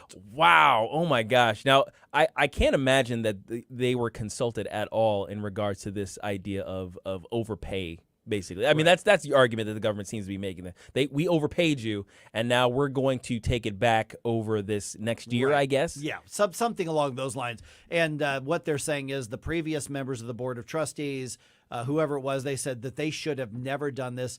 And I don't know. I mean, whether they did or not, they did. Yeah. Whether they should have or not, they did. Yeah. And so you're telling the police officers you're getting less of a paycheck. And so these guys can go anywhere. If they're a good police officer, there is no shortage of police departments who want them. There's so much better ways to have done this. Yeah. Like, even if you wanted to kind of recoup, like, my first thought is, okay, well, we would, maybe we would look at suspending pay raises over the next few years, but, by some percentage reduction so that the money gets paid over time. You don't say, okay, I'm going to take $8,000 this year from you. You don't do that to anybody. And apparently there have been other conflicts between the interim police chief and the mayor and some other stuff. But when 6 of your 8 or 9 police officers walk off the job, you have no police force. Something is going wrong there. All right, sports here. There was a baseball game at Busch Stadium last night. That's all I want to say about that. No, let's talk about it a little bit. I don't want to talk about it. No, come on. Oh, did you hear about this game? I haven't heard about what the results of this. Yeah, it was ugly. 14-0. What? Oh, my God. In a baseball game, the Cardinals lost by 2 touchdowns. Oh, it hurts when you put it like that. Now, here's what's really bad is Adam Wainwright got lit up again. Really? 6 runs in like 2 or 3 innings. Oh, my gosh. It was just brutal. Who was the other team? Astros. Oh, man. Yeah. And they've got a good squad. Oh, yeah. But you doing were pretty hoping good, yeah. Adam would go out there and give 5 or 6 really good innings, and he barely made it to the second inning. I think he got pulled in the second, to be honest with you. If I remember right, I think you're right about that. And his ERA's up in the mid-7s now, so that's tough. It's now, really bad. now, Mike, what does this do to the morale of the team? This is the kind of thing, because the Cardinals have been getting some wins, and they just beat the Astros yesterday, or the day before, rather. And so the Cardinals were starting to show signs of life, but you couple that with a couple days ago, another late inning loss as well from a blown save by a pitcher. Kind of a heartbreaker. It's demoralizing. But here's the good news is it's All-Star break. Okay. Coming up next week. Okay. Not this coming week, but the following week, because the All-Star game, I think, is on the 11th of July. And that's 2-3 days off. For some teams could get 4 days off, depending on how their schedule and travel days lie. And so that tends to be a reset for a lot of teams. And the thing is that the Cardinals probably are most frustrated. You've got so many talented, top-notch players on that team. They're trying to figure out, how on earth do we have this much talent but have this record and fall apart regularly at the end of the game? Okay, so we're thinking there may be some come to Jesus moment essentially over the All-Star break, and hopefully we'll be able to turn it around. We've got some guys going to the All-Star game too, right? Nolan Arenado is the starting third baseman for the National League, as he should be. Yep. Not just because he's my favorite Cardinal, but because he is the best third baseman in all of baseball, not just the National League. Take your Manny Machado and shove it. Nolan Arenado is the man. Tonight, though, the Cardinals start a series with the New York Yankees at Busch Stadium. First pitch is at 7:15. By the way, Nolan Arenado is making his 5th start in an All-Star game, and he's been an All-Star 8 times now. Oh, man. He's only been in the league 10 years. He's so good. He's so good. My goodness. Like poetry in motion. Although I wish I had found my Yankees hat, though. I would join Stella in the rebellion. It would be the second ugliest thing in the studio, other than Stell's damn Cubs hat. Our boss already docked me a day off. That's right. It's such an intolerant working environment. All right, your intolerance will not be tolerated. That's right. All right, just ahead here, the Bud Light debacle gets put back in the headlines because the dude in the dress, the weirdo dude in the dress, actually every dude in a dress is a weirdo in a dress. The dude in the dress at the center of the controversy has something to say. Okay. Yeah. Let's hear it.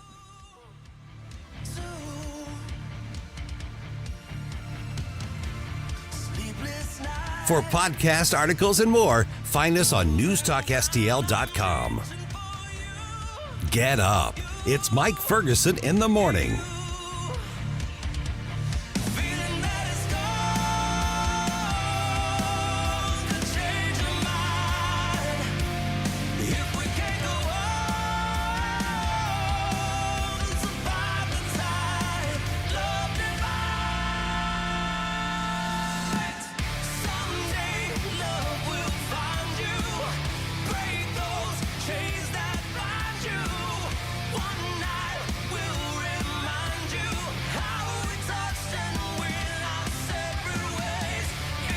From the Michaels Flooring Outlet Weather Center. I'm News 4 meteorologist Matt Chambers with your first alert forecast. Heading into the holiday weekend hot. A heat advisory in effect today. Highs near 100. Top heat index around 108. All the while, a chance of storms midday into the afternoon. Only about a 30% chance, but any storms could be strong to severe. Gusty winds and hail possible. Tonight, down to 73. Couple of isolated storms. Saturday, still muggy, but not as extreme. Up to 95. Still some scattered strong to severe storms possible. That's your first alert forecast. I'm meteorologist Matt Chambers. Hey, Tony Colombo here with Tim Jones for the Walner Home Selling Team at Berkshire Hathaway. My wife and I wake up every day thankful to the Walners for the great new home they helped us find and for the tremendous success we experienced while selling our old home. The Walners have years of experience and a work ethic that is second to none, and for us, the results speak for themselves. But Tim, it's not just the Colombo family. So many St. Louis families have been helped by Rodney and Jen Walner. They sure have, Tony. So if you have been thinking about selling your home, don't wait. The market is changing, but it's still a great time to sell. Put that experience and work ethic to work for you and see firsthand why the Walners sell 15 times more homes per year than your typical realtor before this window of opportunity passes you by. If you've been thinking about selling your home, don't wonder to yourself about how much you can get for it or how fast it could sell. Just call the Walner team now and get those answers so you don't have to worry or wonder another day. Just call 314-810-SOLD. That's 314-810-SOLD for the Wallner Home Selling Team. On June 8th, 2023, Gateway Creative Broadcasting Incorporated, licensee of KNBS-FM 94.1 MHz, Bowling Green, Missouri, filed an application with the Federal Communications Commission for assignment of license. Members of the public wishing to view this application or obtain information about how to file comments and petitions on the application can visit publicfiles.fcc.gov and search in KNBS's public file. Subscribe and watch your favorite News Talk STL shows. Mike Ferguson in the Morning, The Vic Porcelli Show, Columbo and Katie, Jones and Arps. Webcam streaming on Facebook, Twitter, Rumble. Subscribe and watch News Talk STL. Hello, morning people. Tony Colombo and Katie Fitzpatrick here.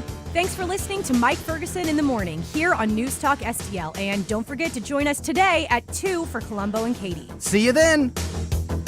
No matter what you think you pull, you'll find it's not enough. I'm not going to lie. I'm kind of tired of talking about the Bud Light thing. Yeah. I really am. But it's back in the headlines again because now Dylan Mulvaney, the weirdo who prances around in dresses, he's decided to go on social media and start yapping again. DMs in your DMs. Yeah, so it's kind of back up there again. And the thing is that I still marvel at the market speaking to Bud Light. It's kind of to amazing. Everybody else, it really is. It really is. And it's not a matter. I don't even see this as a boycott. I mean, I see liberal media constantly talking about this being a boycott. I don't think it is. I think it is simply the market reacting, saying, I'm done. Mm-hmm. I don't think this is a political or ideological driven boycott. It's not an activist thing. It is simply a brand and a movement, the woke movement, the whole. And I think they just simply went so far. The market said, we're going a different way. It's funny. We went to a dinner for my wife's birthday last night, and the restaurant we went to had we asked what was on tap, and it was Budweiser products, Yeah. Bud Light, and my friend had come in, and I said, and when he asked, he's like, "What you got on tap?" He said, "Bud Light," and I said, "Don't do it. You don't want the hormones." It was a joke, obviously. Right. But that's the thing. That's I think what's been going on, and it's writ large across the market. People have been making those sort of comments, and it's just a cultural shift that has resulted in a market change. And Bud Light and Anheuser-Busch and InBev, they still refuse to acknowledge that they blew it. Mm-hmm. So by them taking the corporate position they've had, which is basically, well, we're not trying to be political, we're just making beer. Okay, too little, too late. Yeah.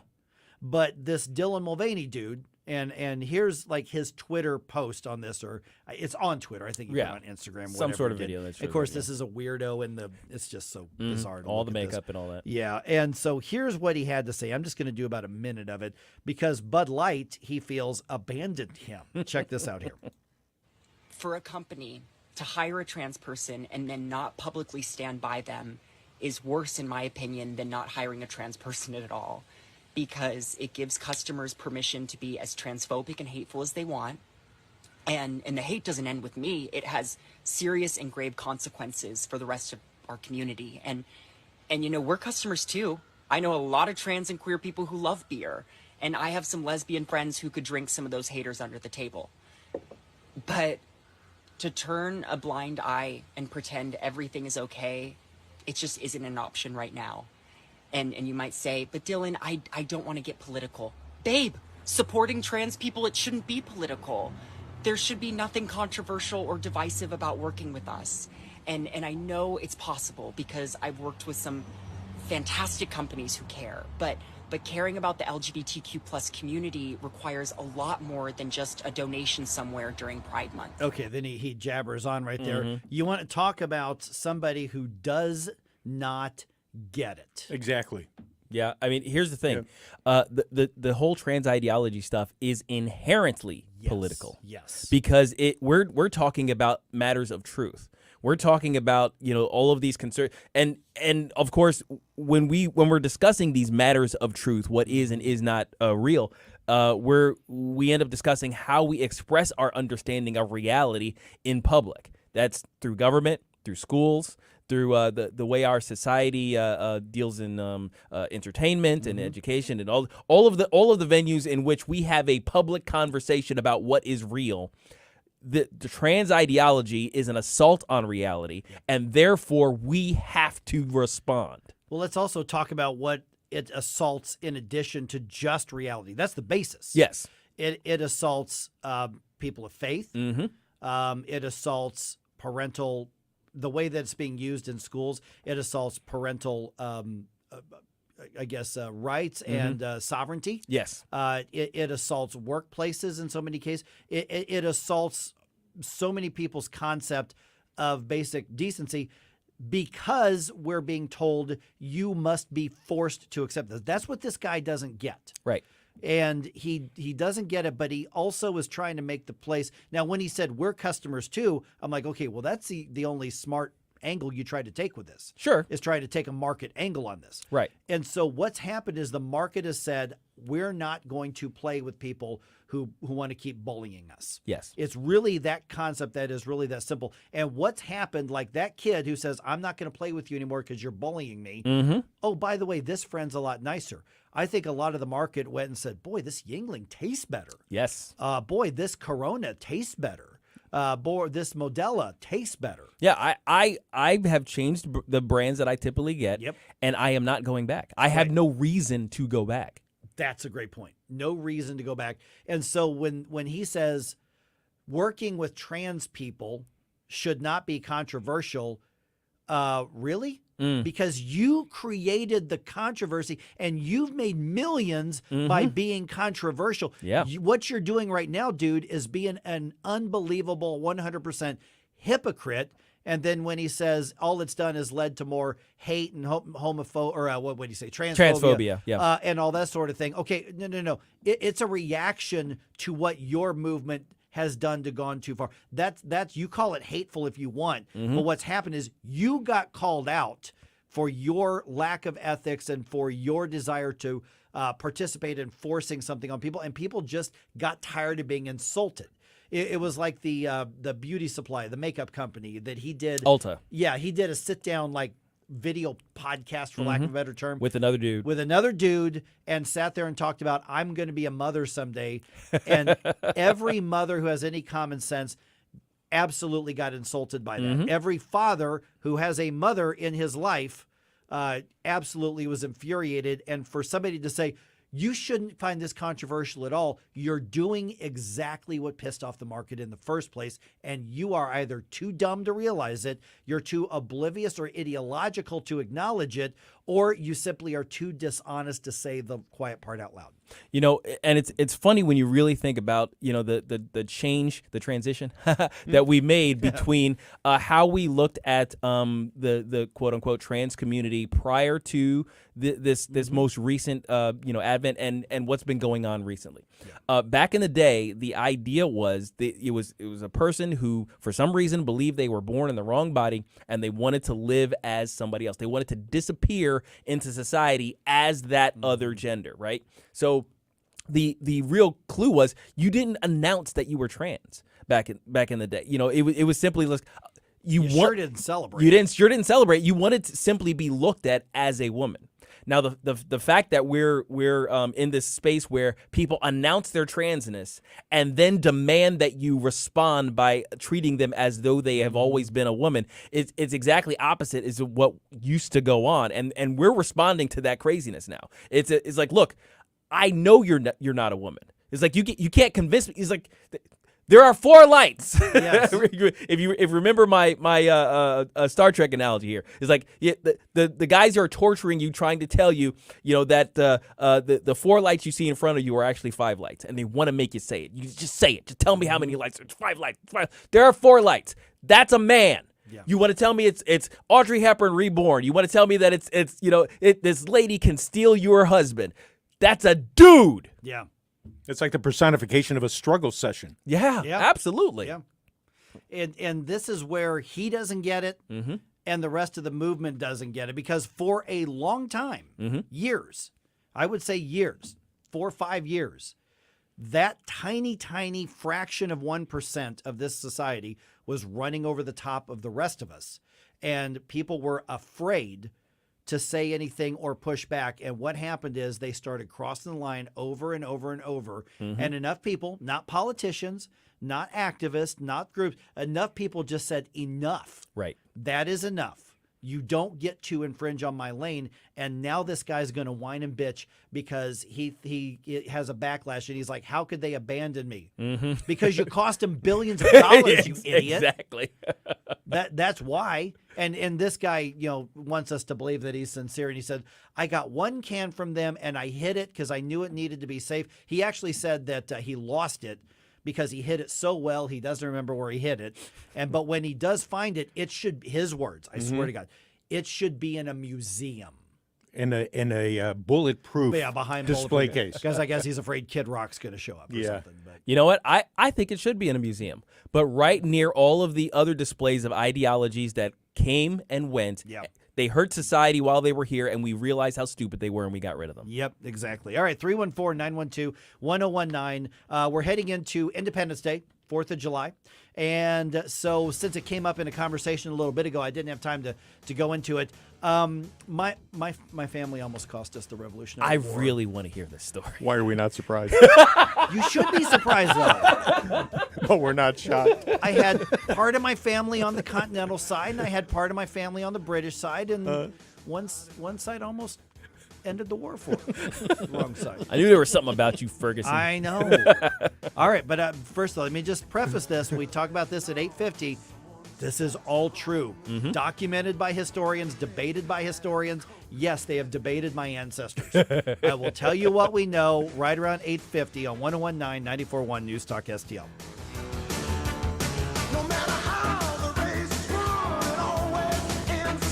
Follow us on Rumble at News Talk STL. Get up. It's Mike Ferguson in the morning.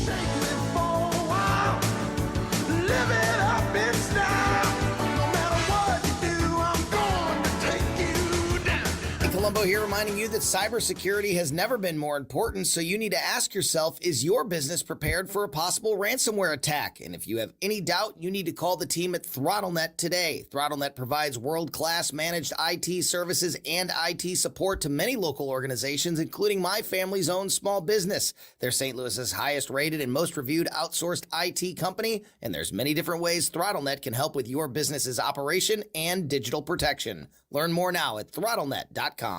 My brother-in-law died suddenly, and now my sister and her kids have to sell their home. That's why I told my husband we could not put off getting life insurance any longer. An agent offered us a 10-year, $500,000 policy for nearly $50 a month. Then we called SelectQuote. SelectQuote found us identical coverage for only $19 a month, a savings of $369 a year. Whether you need a $500,000 policy or a $5 million policy, SelectQuote could save you more than 50% on term life insurance. For your free quote, call SelectQuote at 1-800-737-9944. That's 1-800-737-9944. Or go to SelectQuote.com. 1-800-737-9944. That's 1-800-737-9944. SelectQuote. We shop. You save. Full details on example policies at selectquote.com/commercials. Hey, St. Louis, it's Dan Bongino, proud to be part of the News Talk STL lineup. Every weekday from 11 to 2, we'll get together to talk about what's going on. News, analysis, opinion, and always some fun. Make an appointment to be with us every weekday beginning at 11 on News Talk STL. Welcome home. Hi, this is Kira Davis, and you're listening to Mike Ferguson in the morning on News Talk STL. It's Friday!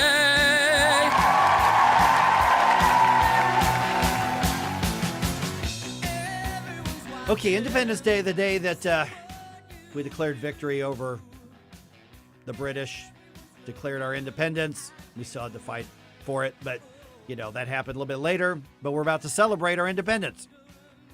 I am so sorry about this. My family did participate in our independence, but my family also almost cost us. It's so okay. Let me also just say this one more time. Is that this is all historically documented, and I am literally a direct descendant of one of the players in this. So here's what happened when I joke about my family almost cost us the Revolutionary War. I actually mean that. So here's what happened. September 11th, 1777. We actually have an actual date on this, okay? What happened is a 12,000 plus British detachment of troops landed at the northern end of Chesapeake Bay, and then they started through Pennsylvania. Now, they had a detachment, basically a reconnaissance detachment, I should say, that was sent out to watch for American Continental Army troops and soldiers. Right. And so they were in the Brandywine Creek area in Pennsylvania, which is near a place called Chad's Ford. And so they were the reconnaissance, and they were looking out. Now, among these it was commanded by Captain Patrick Ferguson. Okay? Yeah. Now, Patrick Ferguson is a cousin to Samuel Ferguson, of whom I am descended from. Right. So Patrick Ferguson is in my family tree. It's like a sixth cousin twice removed or something. Well, these two were first cousins. No, I mean you. Oh, I'm a descendant of Descendant his. of, I'm trying to, in my head, work out like how you're related. It would be to like a great grandfather kind of thing. Yeah. Yeah. So Patrick Ferguson, who, by the way, his line ended in the Revolutionary War. He was killed in the Revolutionary War. So his detachment is there, and they see a small contingent of Continental officers coming up the road. And one of them's clearly high-ranking. Another one is dressed like a Hessian.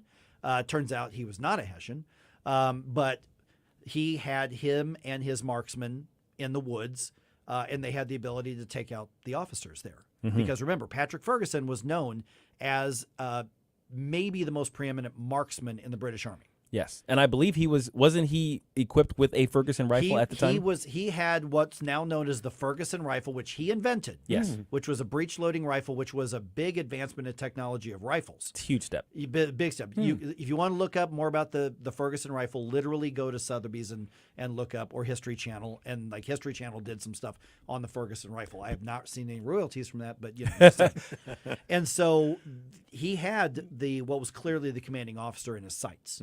And his marksmen had the others in their sights, and he was about to, according to the historians and according to Patrick Ferguson's memoirs and the other things, they were about to, fire and take out that whole group. And he felt that was dishonorable because it would have been an ambush of another officer who had done nothing aggressive towards them, and he thought that was unethical. Wow. So he, at the very last second, said, no, put your guns down, don't shoot. Right. And these are the rules of war back in the day. It was a Right. little Well, different. It was the gentleman's agreement. It Yeah. was, you did not do that. You didn't shoot officers in the back. Right. Because the idea of leaving the troops, without leadership was inhumane. And so he thought that he had a higher duty to be ethical. Okay? Right.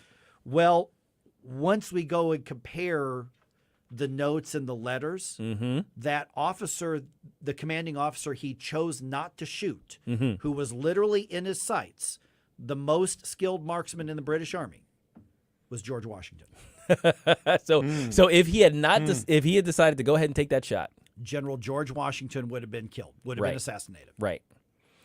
Leaving the Continental Army drifting. Right. My goodness. Now here, Illinois friends, the other officer who was next to George Washington, who was dressed as a Hessian, but it was not a Hessian, which I don't know why he was dressed that way, was Casimir Pulaski. How about that? Yeah. Now, in Illinois, there's Casimir Pulaski Day. Yeah. It's literally a state holiday named after Casimir Pulaski. Right. And so big deal in Chicago, by the way. Huge, big deal. There's a Pulaski Avenue. Oh yeah, that runs through and there's a Chicago. Pulaski County. Yes, in Illinois. That's right.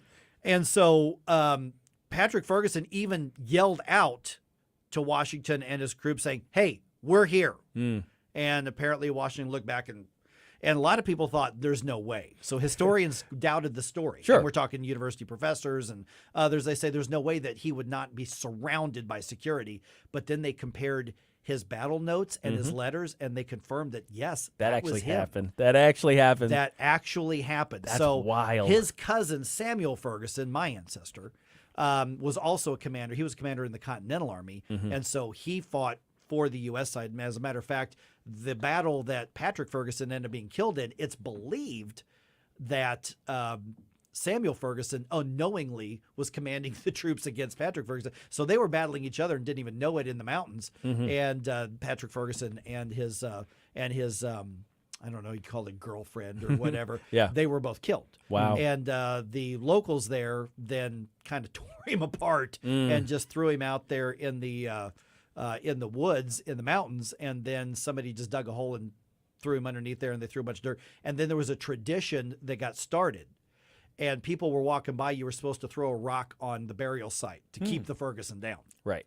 And though people kept doing this and then the U.S. Department of the Interior was like, would you please stop doing that? The mound of rocks is too big now. Patrick ain't going anywhere. Now the rocks are like causing problems. The rock slides and whatnot. Right, the rock slides and for whatever else they were doing. Oh my And gosh. so they actually put up a monument to mark and not really honor, but to acknowledge Patrick Ferguson there. But they were like, okay, we understand the local tradition was keep the Ferguson down. Right. But they ended up saying, please stop bringing rocks and throwing it on there. Please stop doing that. He's not going anywhere. He's been dead since like 1770 something. Yeah. He's not going anywhere. It's fine. Yeah, it's fine. He's good. He's with this. And of course, I mean, the loss of General Washington would have been a massive blow, and many historians believe that almost all of the victory goes to his leadership. Oh yeah. You know what I mean? So that's what you mean when you say you could have cost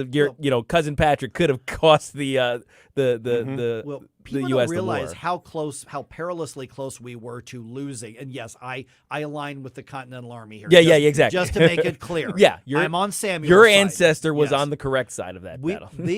So many people don't understand in today's history, because we just kind of celebrate the big victories, how perilously close the United States was to losing that war over and over and over again. Oh yeah, there were so many instances where it just kind of gone wrong and decisions being made and all that other stuff. Yeah, I love looking at those histories. And of course, I think the idea of these battling cousins is a big deal too, because it says that the revolution wasn't really just like, it wasn't entirely us versus them. It was kind of a civil war. Oh sure, yeah. Yeah, that's how the British would have looked at it. Yeah, this was just a rebellion among the colonies. We're all British citizens there. And they were bringing in other countries to help fight, and we were bringing in others as well.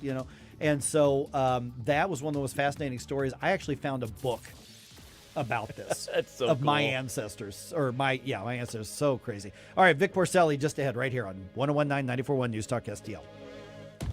When it's important to you, stay informed. It's on News Talk STL. We suspect that documents that were in his possession are on the president's son's laptop in an email to a foreign national. I've not taken a single penny from any country whatsoever, ever. News, analysis, and opinion. Putin clearly made a strategic error here. Russian mercenaries ending their march toward Moscow. 101.9 and 94.1. You go to jail for the same crimes that Hunter Biden has committed. News Talk STL.